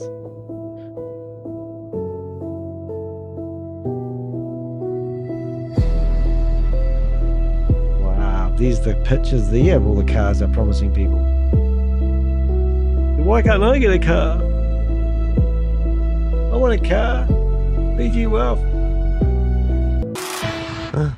See how that music's not Through copyrighted. $15,800 just doing copy and paste. This is truly a blessing. I've withdrew 3 times already. Original investment was $500. Went up to $2,500 in 2.5 months. But that's because I had already recruited 6 people. Otherwise, it would have been just $1,100 in 2 months. I then withdrew $1,500 out. I turned around and topped up with $10,000. December 6, 2025, January 26, 2026, just 1 month and 20 days, it went up to $28,000. I then withdrew $11,400 in January 26, leaving $17,000. Now it's back up to $20,000 because I'm trading at 1.8%. But everything built slow. Thanks, Queen Cohen. Every solid very good. foundation and everything like this. Best entertainment I've had. With my trousers on. Well, first you need to make sure that the platform is correct. The foundation of the what a good idea. House, right? Before you build a house, you need to see the ground, right? So make sure that the ground is solid. All the professional advice. And you'll see, you'll understand. So I hope everyone will maintain rational judgment, lead your teams well, and seize the opportunities in front of you. So even if you're planning to choose another platform, God bless you, and we don't want to step in your way, but I just made it clear to remind you. So there's another platform out there. Make sure that how much do you want to bet? It's the same, the same company rebranding itself. Meeting. You ladies would like to add something? Just please go on ahead. Okay. Thank you so much, Dr. Beard. We appreciate you. Today's lesson was very nice. We appreciate the summary for sure. I absolutely have to second you on this because, of course. You know, when I started 14.5 months ago, and we did I thought the company's going for 3 years. Call, you know, like 30 days, me being a BG member, that conversation, that 20 minutes that you gave me at that time, changed my life. And you did share this, you know, even at that time that we are new, but we've been in the industry for a very long time. I clearly remember you said, the fund safety is there, and I will not promise high returns, but what I will promise is the fact that it's going to be long-term. So if you can persist, you can learn. I mean, I knew a little bit about digital assets. I knew about cryptocurrency, but what I didn't know was about the long-term collaboration. So thank you for being who you are, and that is you show up and you deliver. And that's what we as leaders are doing here. We are showing up for our leaders. We're showing up in the community. We are showing up with our results that we create because the dream come true. That's what you're teaching us. Not to engage in the market with arguments or whatever. We can listen to scammers, and we can continue building our community and doing our trades, following the signals, and let our results speak for who we are and what we create together as a community. So thank you so much, Dr. Beard, for this time. You are amazing. And thank you for great benefits that you offer for those who want to learn about digital assets and no one wants to learn that shit. Literacy. So thank you so much, Dr. Beard. Back to you. It's just harmony. You have such a good memory. I don't remember what happened yesterday. Must be getting old. That's good. Oh, it's so funny. I remember because that moment, 30 days into the program, the conversation we had, that left a mark because I only started 200 USDT, Dr. Beard. So for you to give me your 20 minutes, that gave me a very different belief system for the project, for the company, for you, because you're not only the CEO, you're actual founder of the company. So you've got to have belief because it's all in your head otherwise. To understand what BG stands for. And I think for like almost 8 months, I didn't even know what BG stood for, except the fact that it was being and growth. I mean, that's all I knew because that's what you lead with. The belief system, how this can change people, how we can learn from the platform, how can we come in as a community in this collaboration. Because you don't make money till we don't make money. I mean, that's one of the beauty about our project, because you made me 2 promises and you said, Gagan, I will never take advantage of any BG member, no matter where they come from. And 2, I will make sure that the funds are always safe and there is no loss. And you've kept that word, not only for me, but for over 600,000 families all over the world. So thank you so much for doing what you do every day. Yep. Thank you. Thank you for your warm words. It's so nice. I'm going to cry after this meeting. Oh my God, I'm crying surely as well. I will not show it. So in any case, right, the first one is the faith, right? But trust can only be built through time, right? Trust can only be built through time. When you trust the person, trust this platform, there's nothing can stop you right now. All right, so have to run. Thank you all very much. Once again, congratulations with level 9, ladies. And thank you everyone for taking your time out of your busy schedules for the Sunday. So we all now can go and take a rest, or maybe work a little bit more. All right. See you next time. Bye. All right. Thank you so much. Good night, Dr. Beard. Thank you. For those of you who are still here, I hope you got the opportunity to see Dr. Beard, meet him, learn from him, because it is important that we do take notes and make sure that we are coming in with an open mind and an open heart. The woman who was speaking during that meeting was a woman named Linda. And she's a level 9 in BG Wealth, as you heard. Her real name is Linda Wynn, spelt the same as Julie Wynn from On Passive. But they are not related. It's a pretty common name. And she's been trying to be a multi-level marketing guru coach for several years now. Even before she was in BG Wealth, she claimed to be an MLM coach. Ooh. Linda's entire Facebook is dedicated to BG Wealth.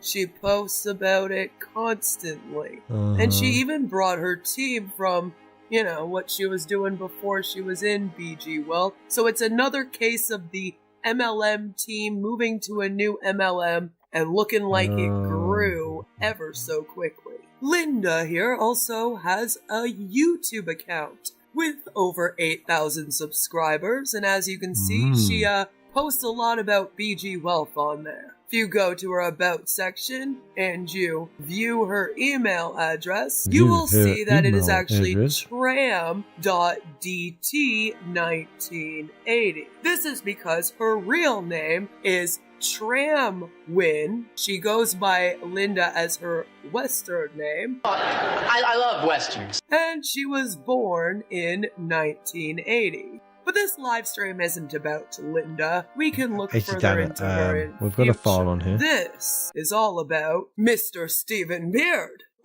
Professor Dr. Stephen Beard, right? After watching several videos comparing his presentation style to the biography on the website and reviewing the academic claims, it became clear that the information did not align. At this point, I needed to learn more.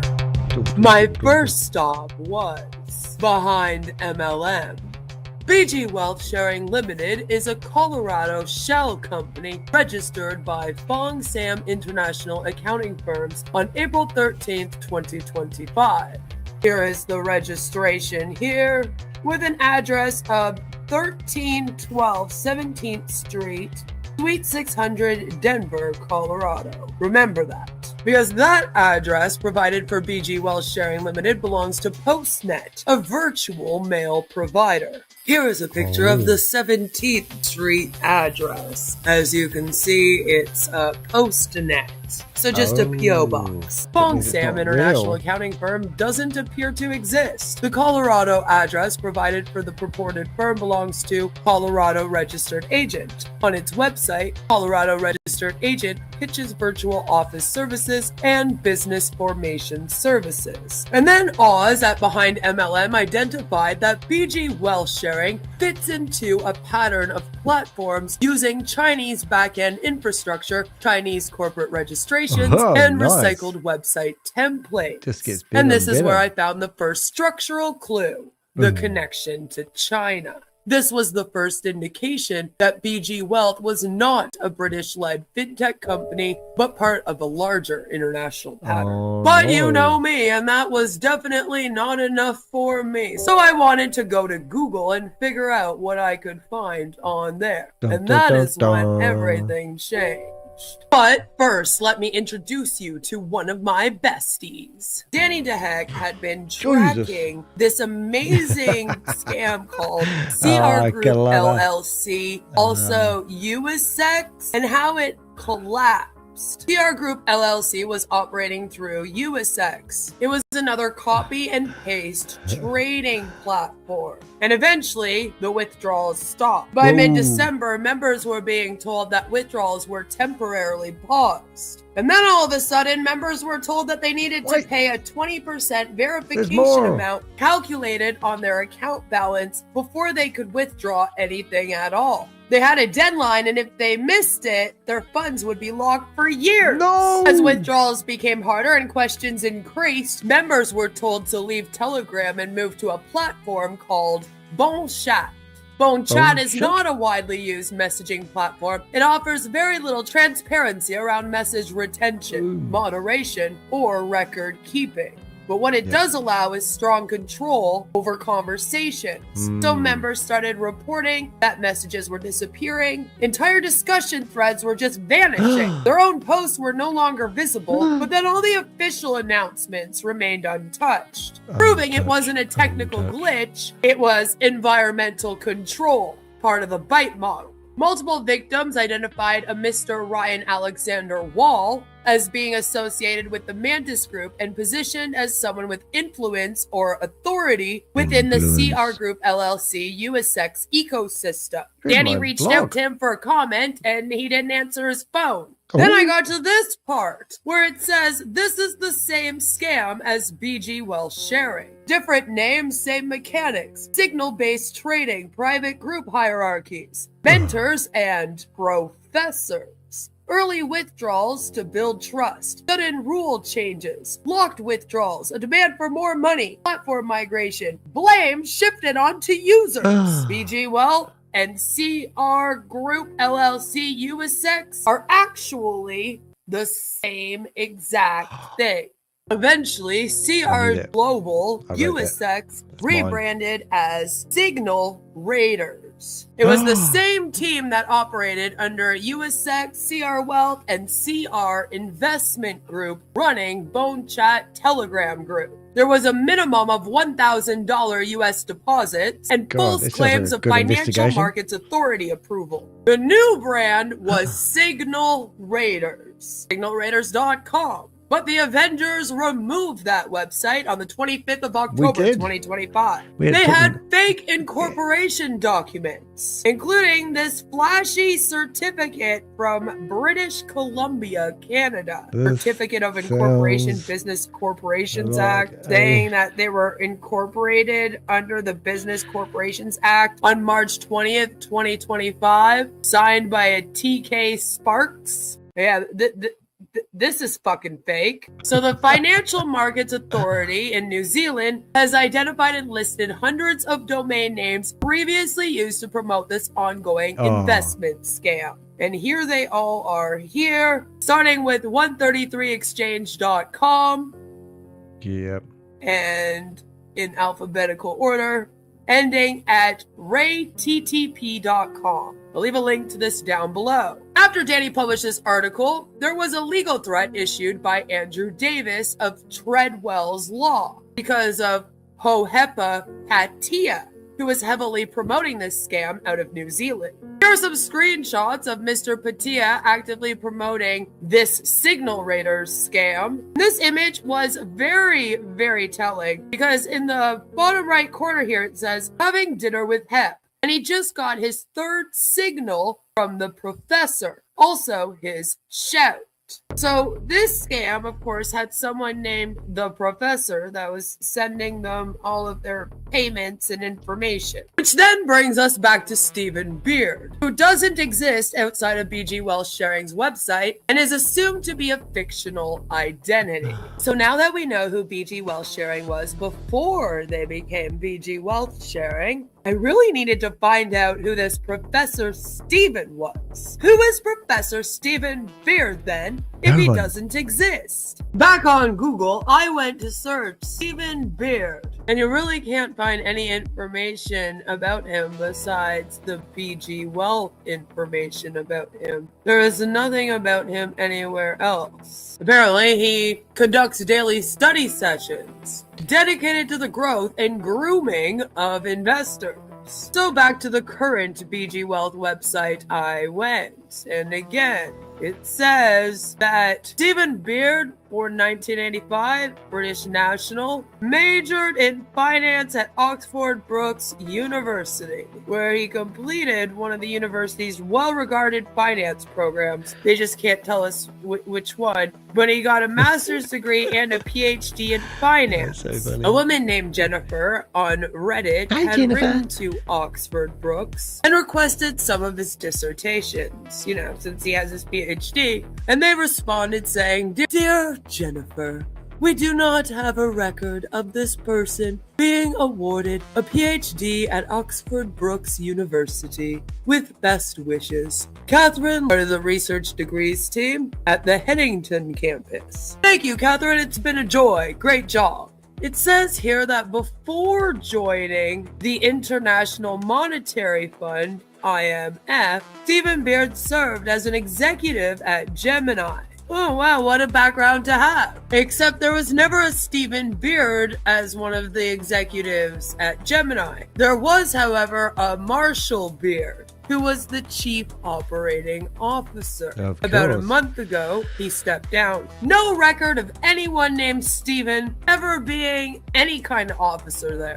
In this section on the website, the BG Wealth Sharing Investment Group founded by Stephen Beard in 2018, it claims that this was founded by Stephen Beard on behalf of the International Monetary Fund to participate in the creation of investing's subsidiary. That doesn't make sense. The IMF is the International Monetary Fund. The IMF works with governments, not private shell companies. Any IMF-related entity would be documented, regulated, and publicly disclosed. It is also...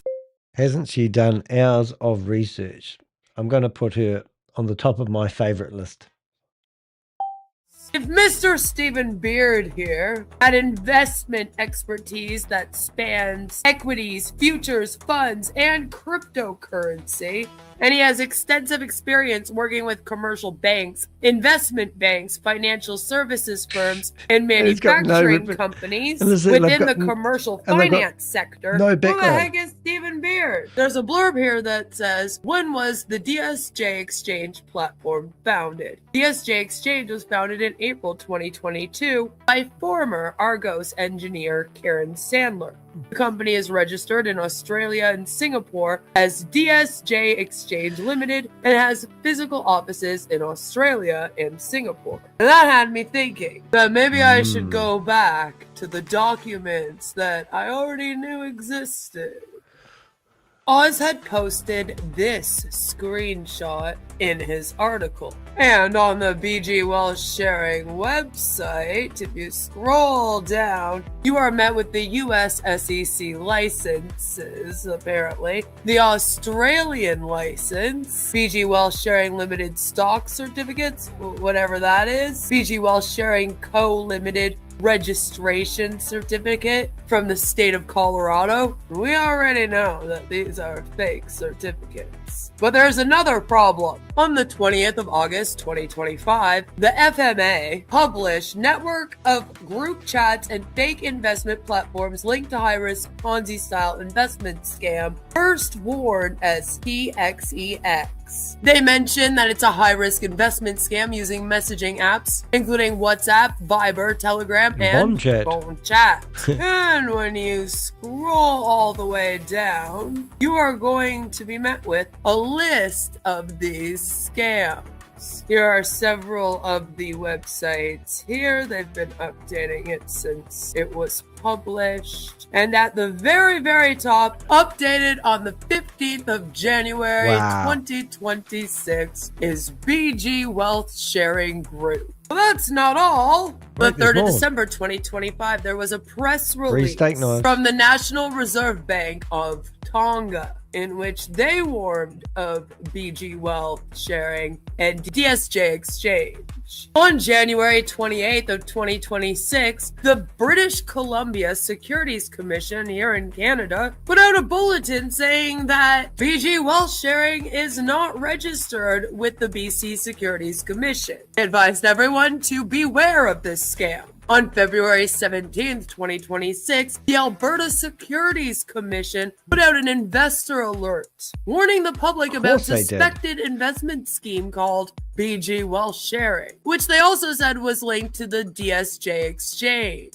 They also advised that the scheme should not be confused with BG Wealth Group Inc. or other BG Wealth entities that appear to be operating as an Ontario-based real estate investment and financial consultancy group. Glad they said that because I was confused at first. On March 2nd, 2026, the Financial and Consumer Affairs Authority in Saskatchewan also put out an investor alert warning about BG Wealth Sharing Group and the DSJ Exchange, also stating that this company is not registered with them. On March 10th, 2026, Utah Department of Commerce, of all places, you don't say, put out an investor alert warning about BG Wealth Sharing Limited and the DSJ Exchange. And on the 12th of March 2026, ComCom New Zealand published a warning about a potential pyramid scheme, TXEX. It says it has several other names including USX, CR Global, Signal Trader, BG Wealth Sharing Group, and DSJX.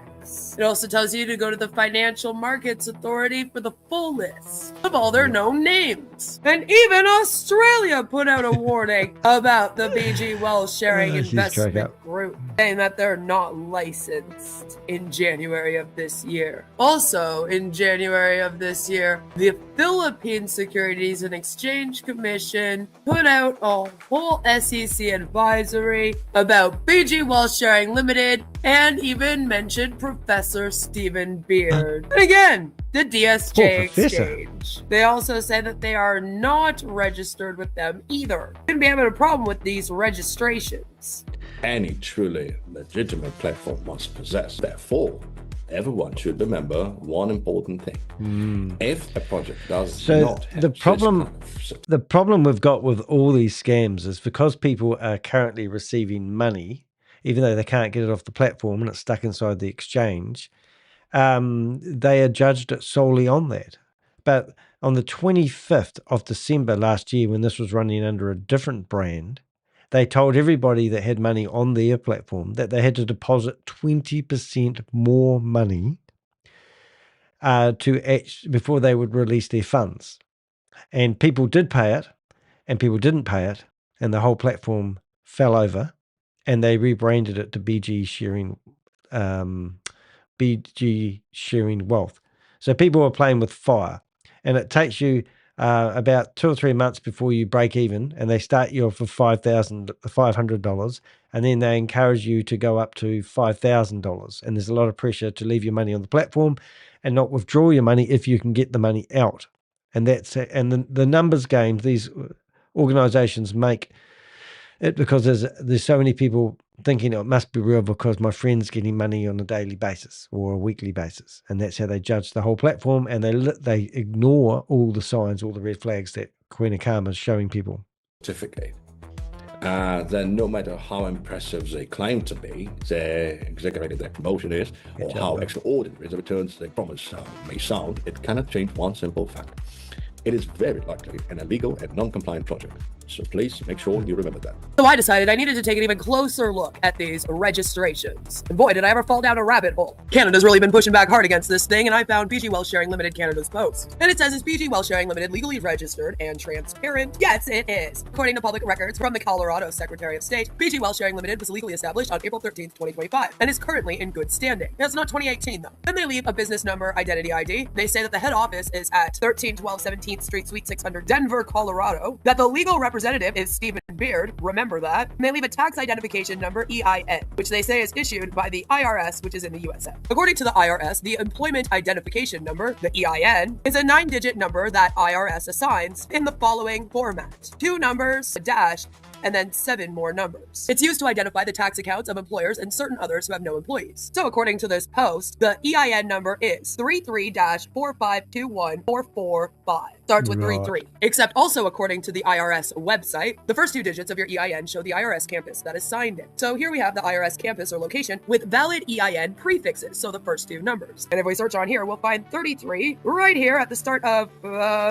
Philadelphia. Well, that's definitely not near Denver. One's on the east, the other's on the west. So let's look up the actual business number entity ID and look at this Colorado registration. Here it is here. So yep, we got the same entity ID, PG Wealth Sharing Limited. We got the same address, apparently in good standing. The jurisdiction is Colorado. And we have the Fong Sam International Accounting Firms, just like we knew we did. Except the address at 1312 17th Street, Suite 600 has a lot of business entities attached to it because it's just a post box, right? PO box for fake shell companies to use. But I just wanted to bring up too that Fong Sam International Accounting Firms is not Stephen Beard being the legal representative. So you're wrong. So then I went to go look up DSJ Exchange Party Limited. The date of formation was June 30th, 2025. It's also out of Colorado, and it's at 3190 South Vaughn Way, Aurora. Just had to double check everything. So here is the actual form, and yes, Colorado, 3190 South Vaughn Way. And the name on this one is Geraldo Y. Harrell. Very interesting. Apparently, she's broadcasting live. When we look up the address at 3190 480 DPI, Aurora, that's why we are just met with this like get an address. So it's just an office building that you can literally rent for less than $100 a month. So I went back to Mr. Geraldo Y. Parrell, and you'll notice there's a couple of other companies here listed with his agent name. There's a ZBT PEX Internet Technology Inc. from 2024 that was non-compliant, and Oasis Technology LLC, which is delinquent. Here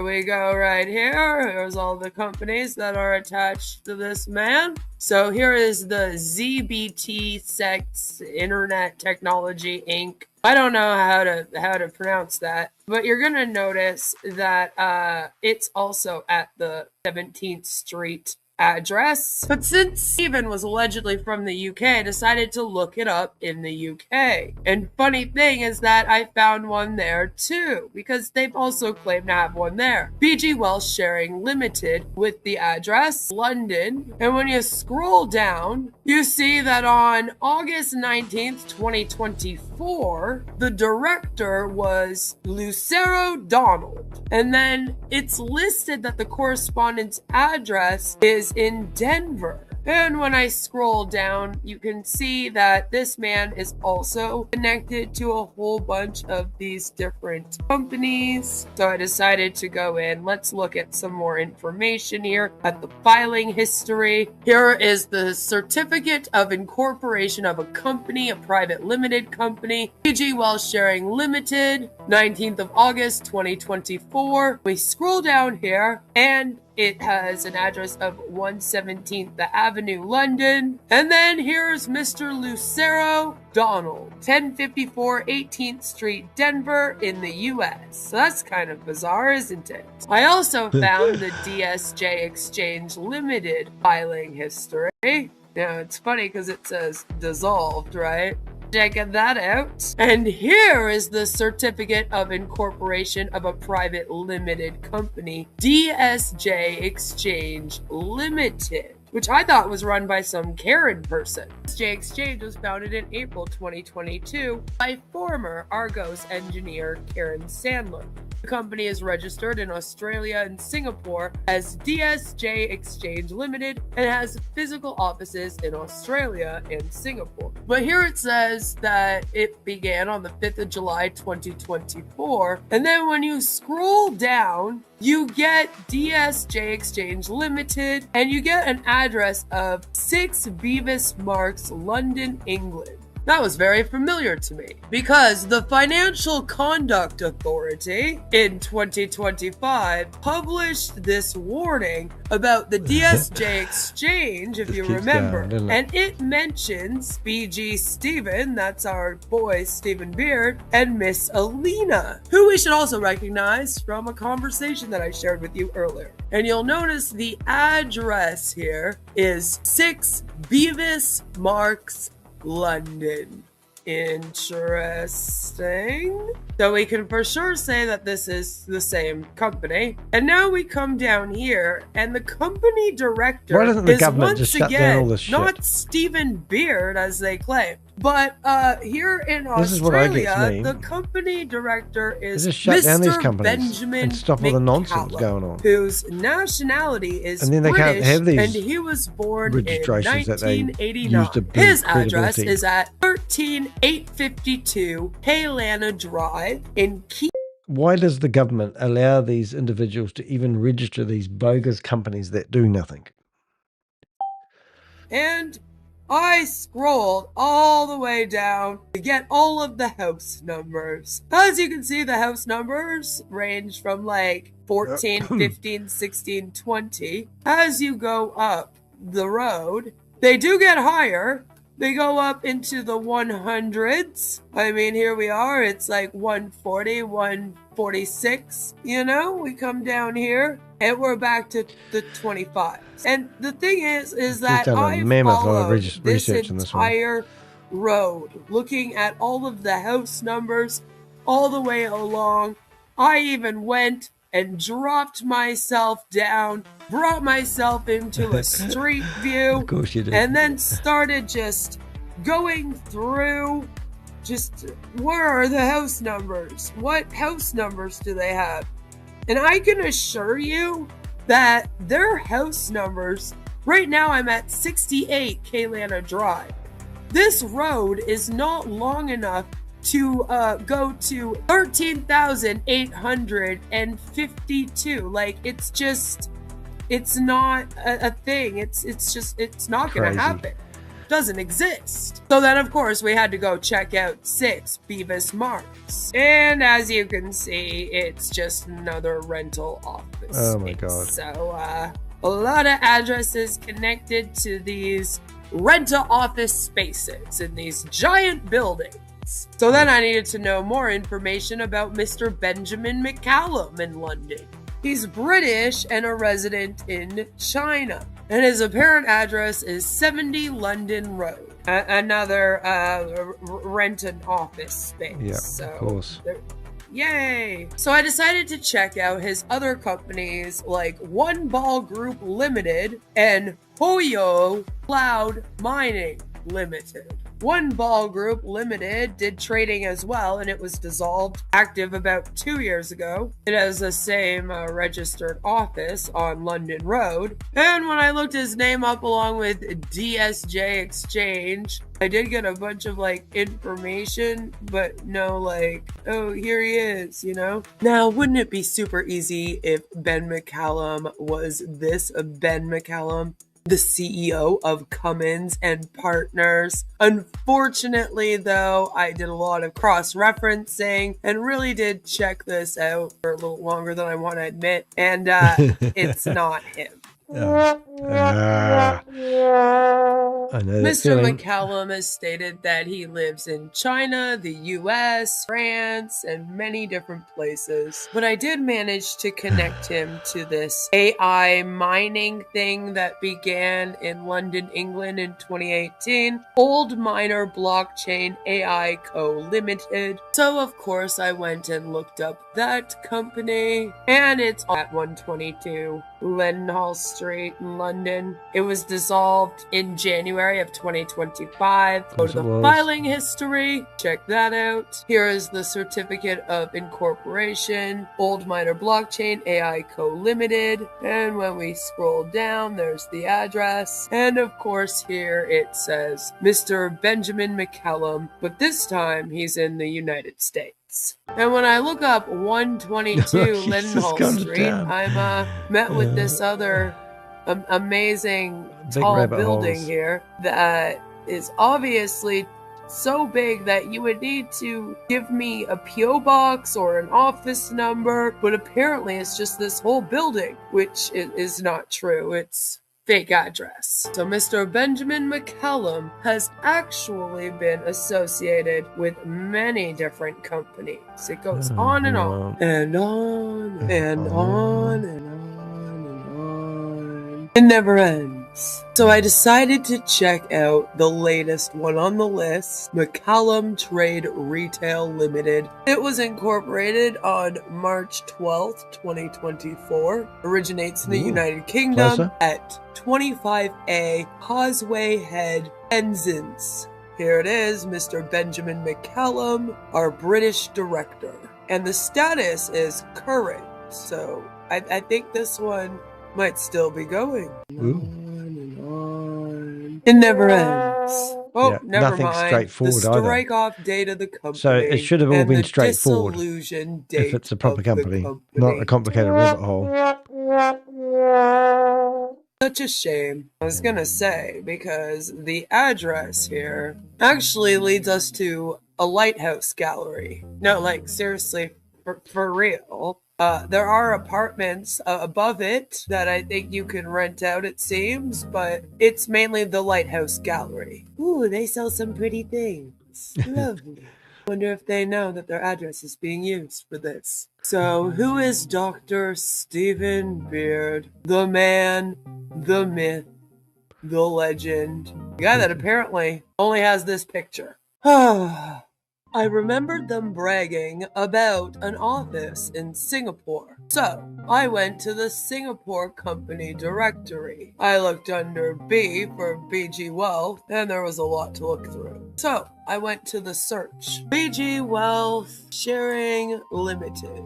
No results. Let's try J Exchange Proprietary Limited. No results. BG Wealth. No results. DSJEX, no results. CR Global, no results. Not getting anything. Except eventually I do find CR Global Economic Sharing Group PTE Limited. Yeah, I would have never guessed that name. Incorporated May 29th, 2025. They are still a live company, and their main address is at 60 Paya Lebar Road, number 1153, Paya Lebar Square, Singapore. Just to double check, I looked up their UEN in Singapore, and yep, no, I found it. Same company, same address, and yeah, it says it's a live company. So I went and I looked up the address, and there was a building directory.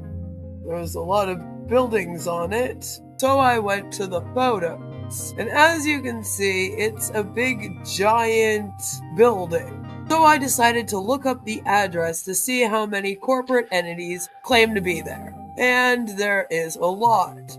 I actually found a few that were at 11 to 53. We had CZ Zen International Digital Technology, Ding Ding Securities, Avidar PTE Limited. And so at this point, I started clicking on them. So let's go to this one just as an example. Here it is with the address and everything. So I go to the search engine, I Google it, and I end up with this. So it is a legitimate live company. Yep, that's the address. Then I find the website, and it is a furniture company. So I do some more digging, and I come across this listing here for a virtual office at 60 Paya Lebar Road, number 6 to 28 Paya Lebar Square, Singapore. And I'm thinking that it probably goes further than to 28.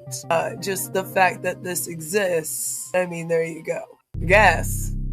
By this point in the investigation, you might be feeling frustrated that I can't tell you who Stephen Beard really is, or who is actually behind BG Wealth Sharing Limited. But that frustration is the answer. The reason we can't identify a real CEO, the reason the biography doesn't match a real person, the reason the academic records don't exist, the reason the corporate filings lead to shell companies, virtual offices, and dead ends, is because the people running this operation never intended to be found. Jesus is easier to find. Structure to map.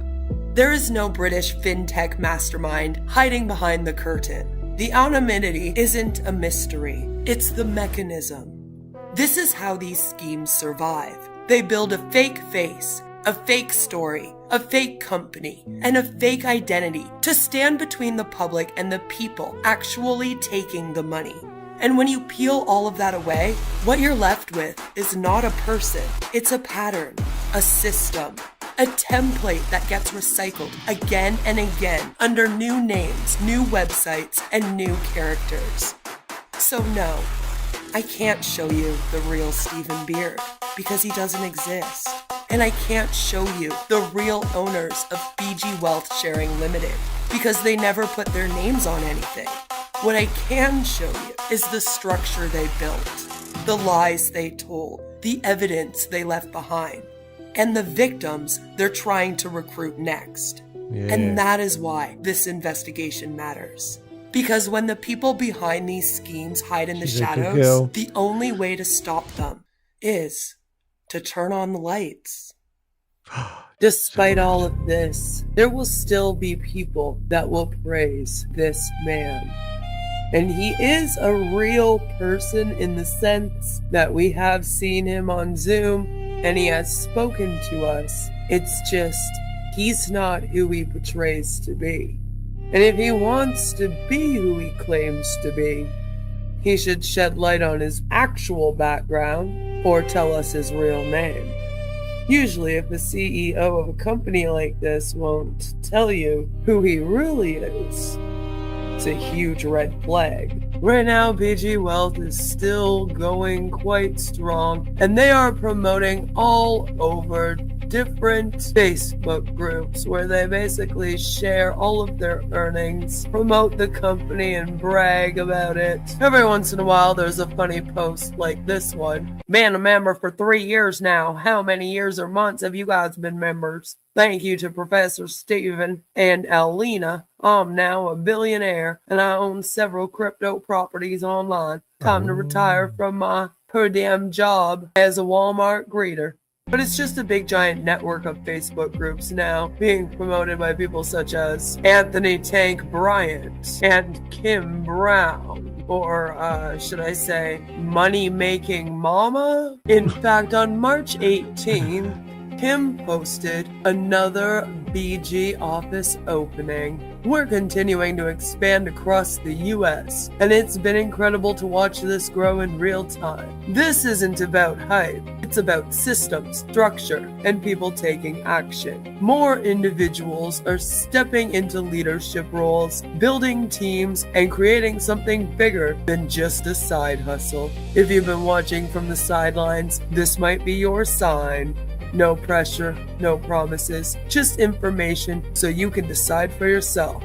If you're curious about how this works or what's behind the growth, just drop info below or message me or the person who invited you. And then we have this very interesting image here of an alleged authorization letter where a Kathy Pueava in Los Angeles, California gets to build a BG Financial Investment Consulting Center. Except at the bottom, it's signed by the authorized representative, Stephen Beard. Allegedly. We have this IRS notice allegedly giving this Fuayava and Associates an EIN on March 14th. So who is Kathy now? Well, upon further investigation, it is this Mualia and Kathy Fuayava, they are, BG Wealth, and alleged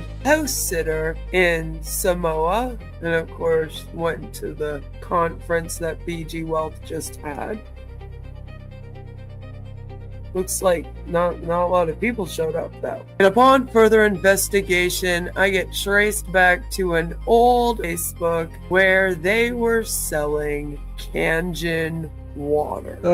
Yep, this scam follows me everywhere. But then who is Alina? Well, whoever she is, she's not very nice. Hello. Your team has violated the platform rules. Please follow the solution agreed by the team and pay the account funds as the team's development fund. You will also receive a fixed return amount every 6 months with a total return recovery ratio of 130%.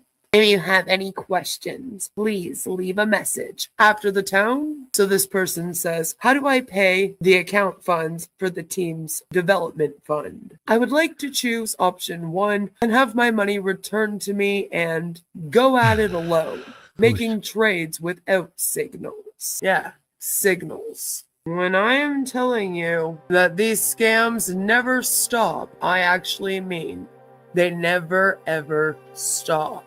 One shuts down, they open another one. Shut that one down, another one. It's like playing whack-a-mole with these damn things. I swear to God. And sometimes, you know, it makes me just want to throw in the towel. But if we didn't do this, who else would? I enjoy what I do here. And I enjoy following all of these crazy leads and going down these rabbit holes. And if it wasn't for people like Oz, Danny, myself, and the other amazing anti-MLM and anti-scam advocates out here, this list would probably be a hell of a lot longer, and the regulatory agencies would not have all of these companies on their list. It is because of the investigative journalists like myself and amazing volunteers in the public, such as all of you, that lists like this can even be made. I'm telling you, it goes on and on and on and on, and it just literally never ends.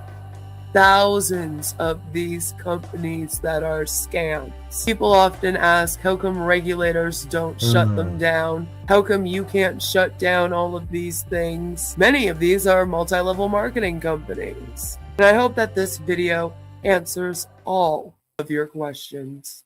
If anyone in Beijing, or honestly anywhere on Earth, has ever seen this man's face, please contact me immediately.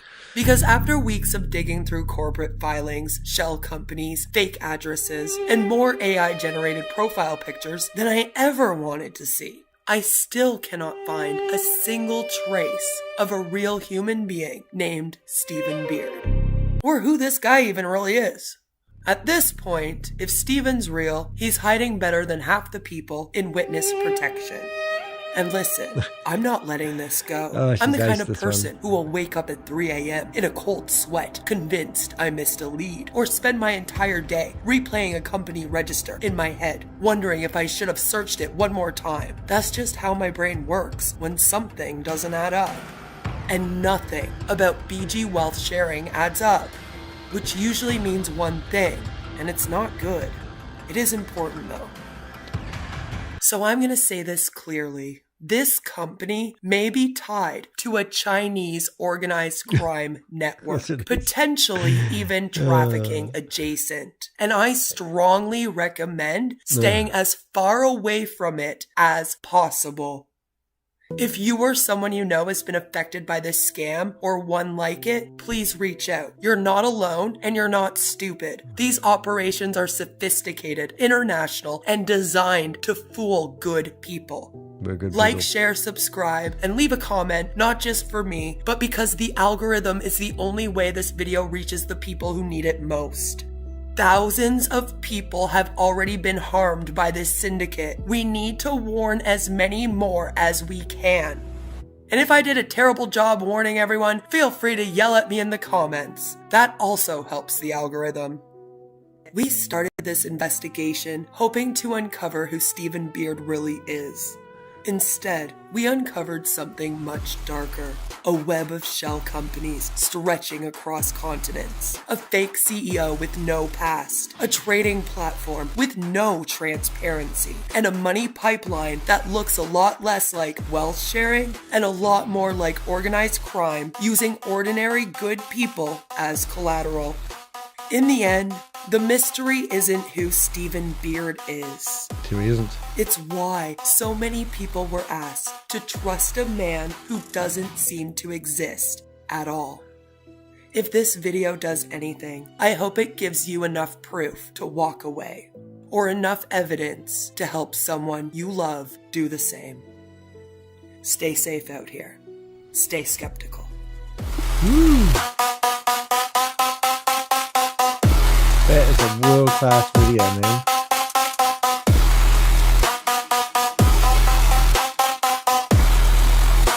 Wow. That is friggin' amazing. That is the best breakdown I've ever seen. Is that it? Is she gone? Whoops, where's me gone? She's out of here. No more Queen of Karma. Have we lost her altogether? Is that the... I thought she might have done a live after that. Unreal. Absolutely unreal. That is amazing. You know, if I go back to here, what I do, if you've seen these videos, I can go save. And I've got Ponzi schemes and by other YouTubers. I click that. And that means that when you actually are on my YouTube channel, you come down to the bottom here and you'll see I've got categories of people. So if I come down here far enough, you'll see Ponzi schemes and scams exposed by other YouTubers, and you'll see that very video. A lot of effort for 27 views. I mean, that's the dedication that she's got. I'll just make me look a little bit better. But that's what we do. We often do these videos, and I've got a video that I did like that, and it's now got nearly 6,000 views, which is absolutely brilliant. But that there is absolutely fantastic. And while she was doing that, I actually did a post. If you go into the post section, and you can actually go read more, and in here it actually shows you what their claim is that they're listed on the SEC website. For people who don't know how to research, it's quite tricky. But if you come down here enough, please tell me I put the link in here. After all that, I haven't got the link. Where's the link? You're kidding me. ChatGPT just not my friend sometimes. If I come to here, I don't know what I did. All that effort. I did a photo and it didn't grab the right one. I'll just go grab the right one. So I'm going to go back to ChatGPT, go to GB Wealth Sharing. Oh, there's just no rest for the wicked. I'll just go back and get that. So I asked it to put the link in to the original post, and it looks like it didn't put it in there. Oh my goodness, it's literally gone.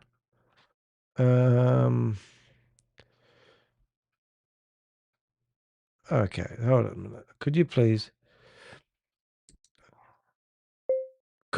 redo this listing? Could you please redo what this SEC claim means? This time, make sure you use the link to what they're claiming.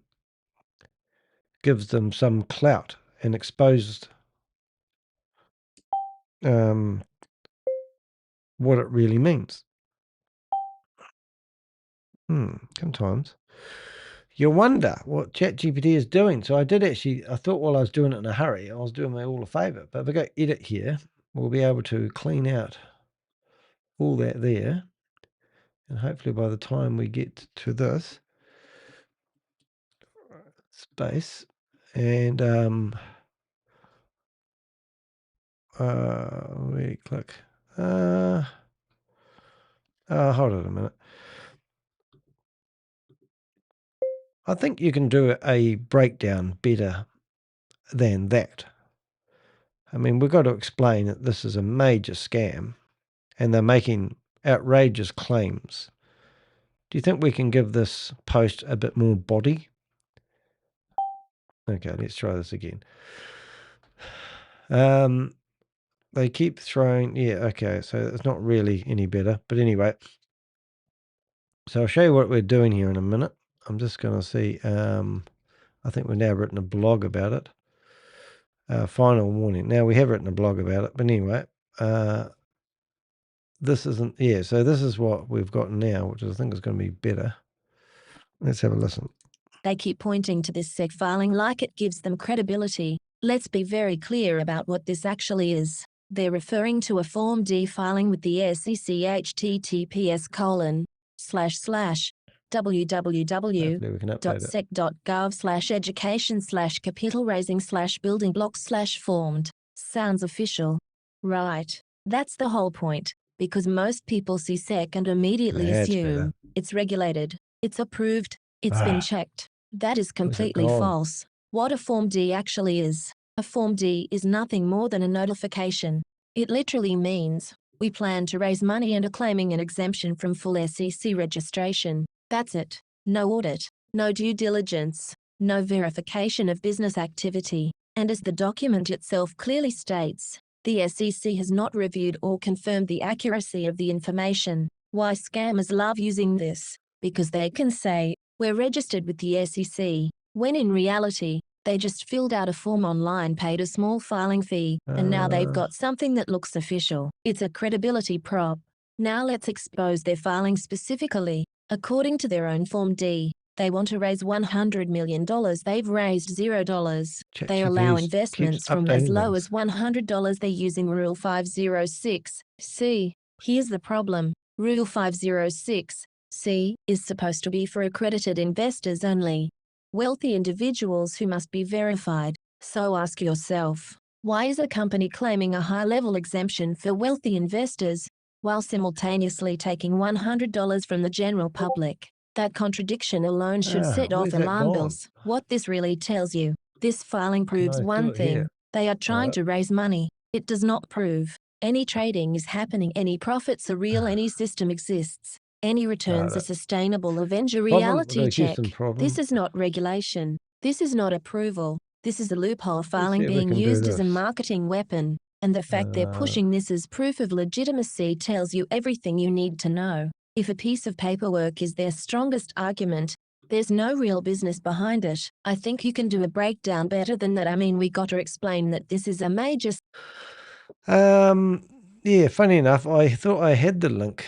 I'm just going to see if I've got it in my history. History, what have we got? History. I'll just see if I can find the SEC, because I've been doing some work in the background and I've lost the actual link. Maybe if I go SEC government, we'll put them. I think it might be a temporary search result that gets. Okay, so let's go. What is this form? That form. Let's see if we can actually find. There it is. There, I think. All right, so that's going to be better. So let's go. Not that form. There it is. So that link there is the one I need. Yeah, so that's their big proof that they've got something. So we want to update that. Edit this. And now we'll put that link there. Now, I don't know if that's going to stay there, but it should do. Okay. Now I'm just going to ask ChatGPT. This was, so this was the, now I'm going to go back to here. Just make sure. And this was, right. Now I'm just going to ask, this was the information I asked you to explain, and you've got the right bit of information, haven't you? Let's have a look. See what's happened here. 1 minute, please, call up. So just make sure that ChatGPT is giving the right information, so it breaks it down for everybody. I'm pretty sure that's we're up to date now. Got it. You're looking at thinking, let's start. Yep, I think we've got it right.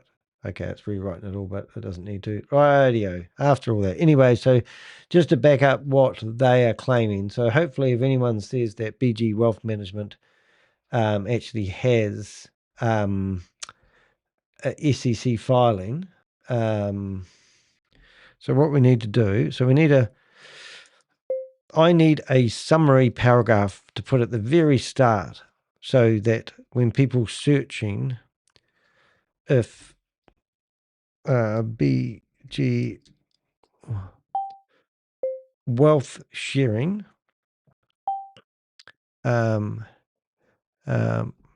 has a filing, that it comes up in the search engines. Could you give me a short paragraph to put at the very start or a very good title? All right, let's see what we've got here. So what I want to do, optimize, so that's going to be, okay, so we're going to make sure this comes up when people search on the search engine. So what we're going to do first, whoops, we've got problems. Let's see if we can go edit. First thing we're going to do is put the paragraph, and then we're going to do opening paragraph used at the very top, and then we'll have this, and that will help. And then we'll just do a little bit of a dots, and then that will go into the whole ramble roller of it. And hopefully we can go down here and save that. Oh, the work that we do, the tireless work. And then we've got this. And what that means is when you click on home on my YouTube channel, we now have got, well, it was there, but it's gone now, but a post, which will come up. Or if we click on post here, you should see scam alert.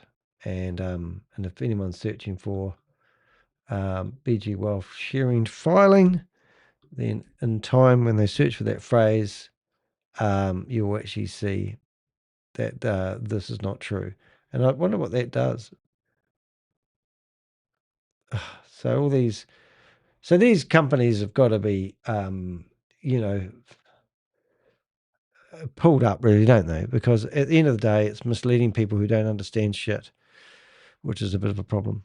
Anyway, that's me for today, guys. I hope you've enjoyed that. Obviously, I'm going to break this into different sections, but that was me live recording and researching. Thank you to everyone that's been here listening to me waffle on. And thank you so much to Queen and Karma for all her research on that last one. That was actually pretty amazing, to be honest. I haven't seen a good one like that for a while. I'll just see if there's any messages before I spoke to 3 lawyers, the people that introduced me to him. Did not a poor job of contacting outside. Okay, and what have we got here? Don't know. But anyway, that's me today, guys. Now I'm signing off about the same time that I'm actually normally signing off. It's Sunday afternoon here. I'm going to go for a drive, and we're going to go sit in some hot pools, looking at some big mountains, and spend some R&R time away from the computer. So I hope you've enjoyed that. Thank you for being here. I'm Danny De Heck. I'm independent investigative journalist who does open source intelligence with a team of Avengers that spend hours and hours and hours of time doing research, trying to help you from not investing in online investment scams. We'll see you in the next broadcast. Thanks for watching.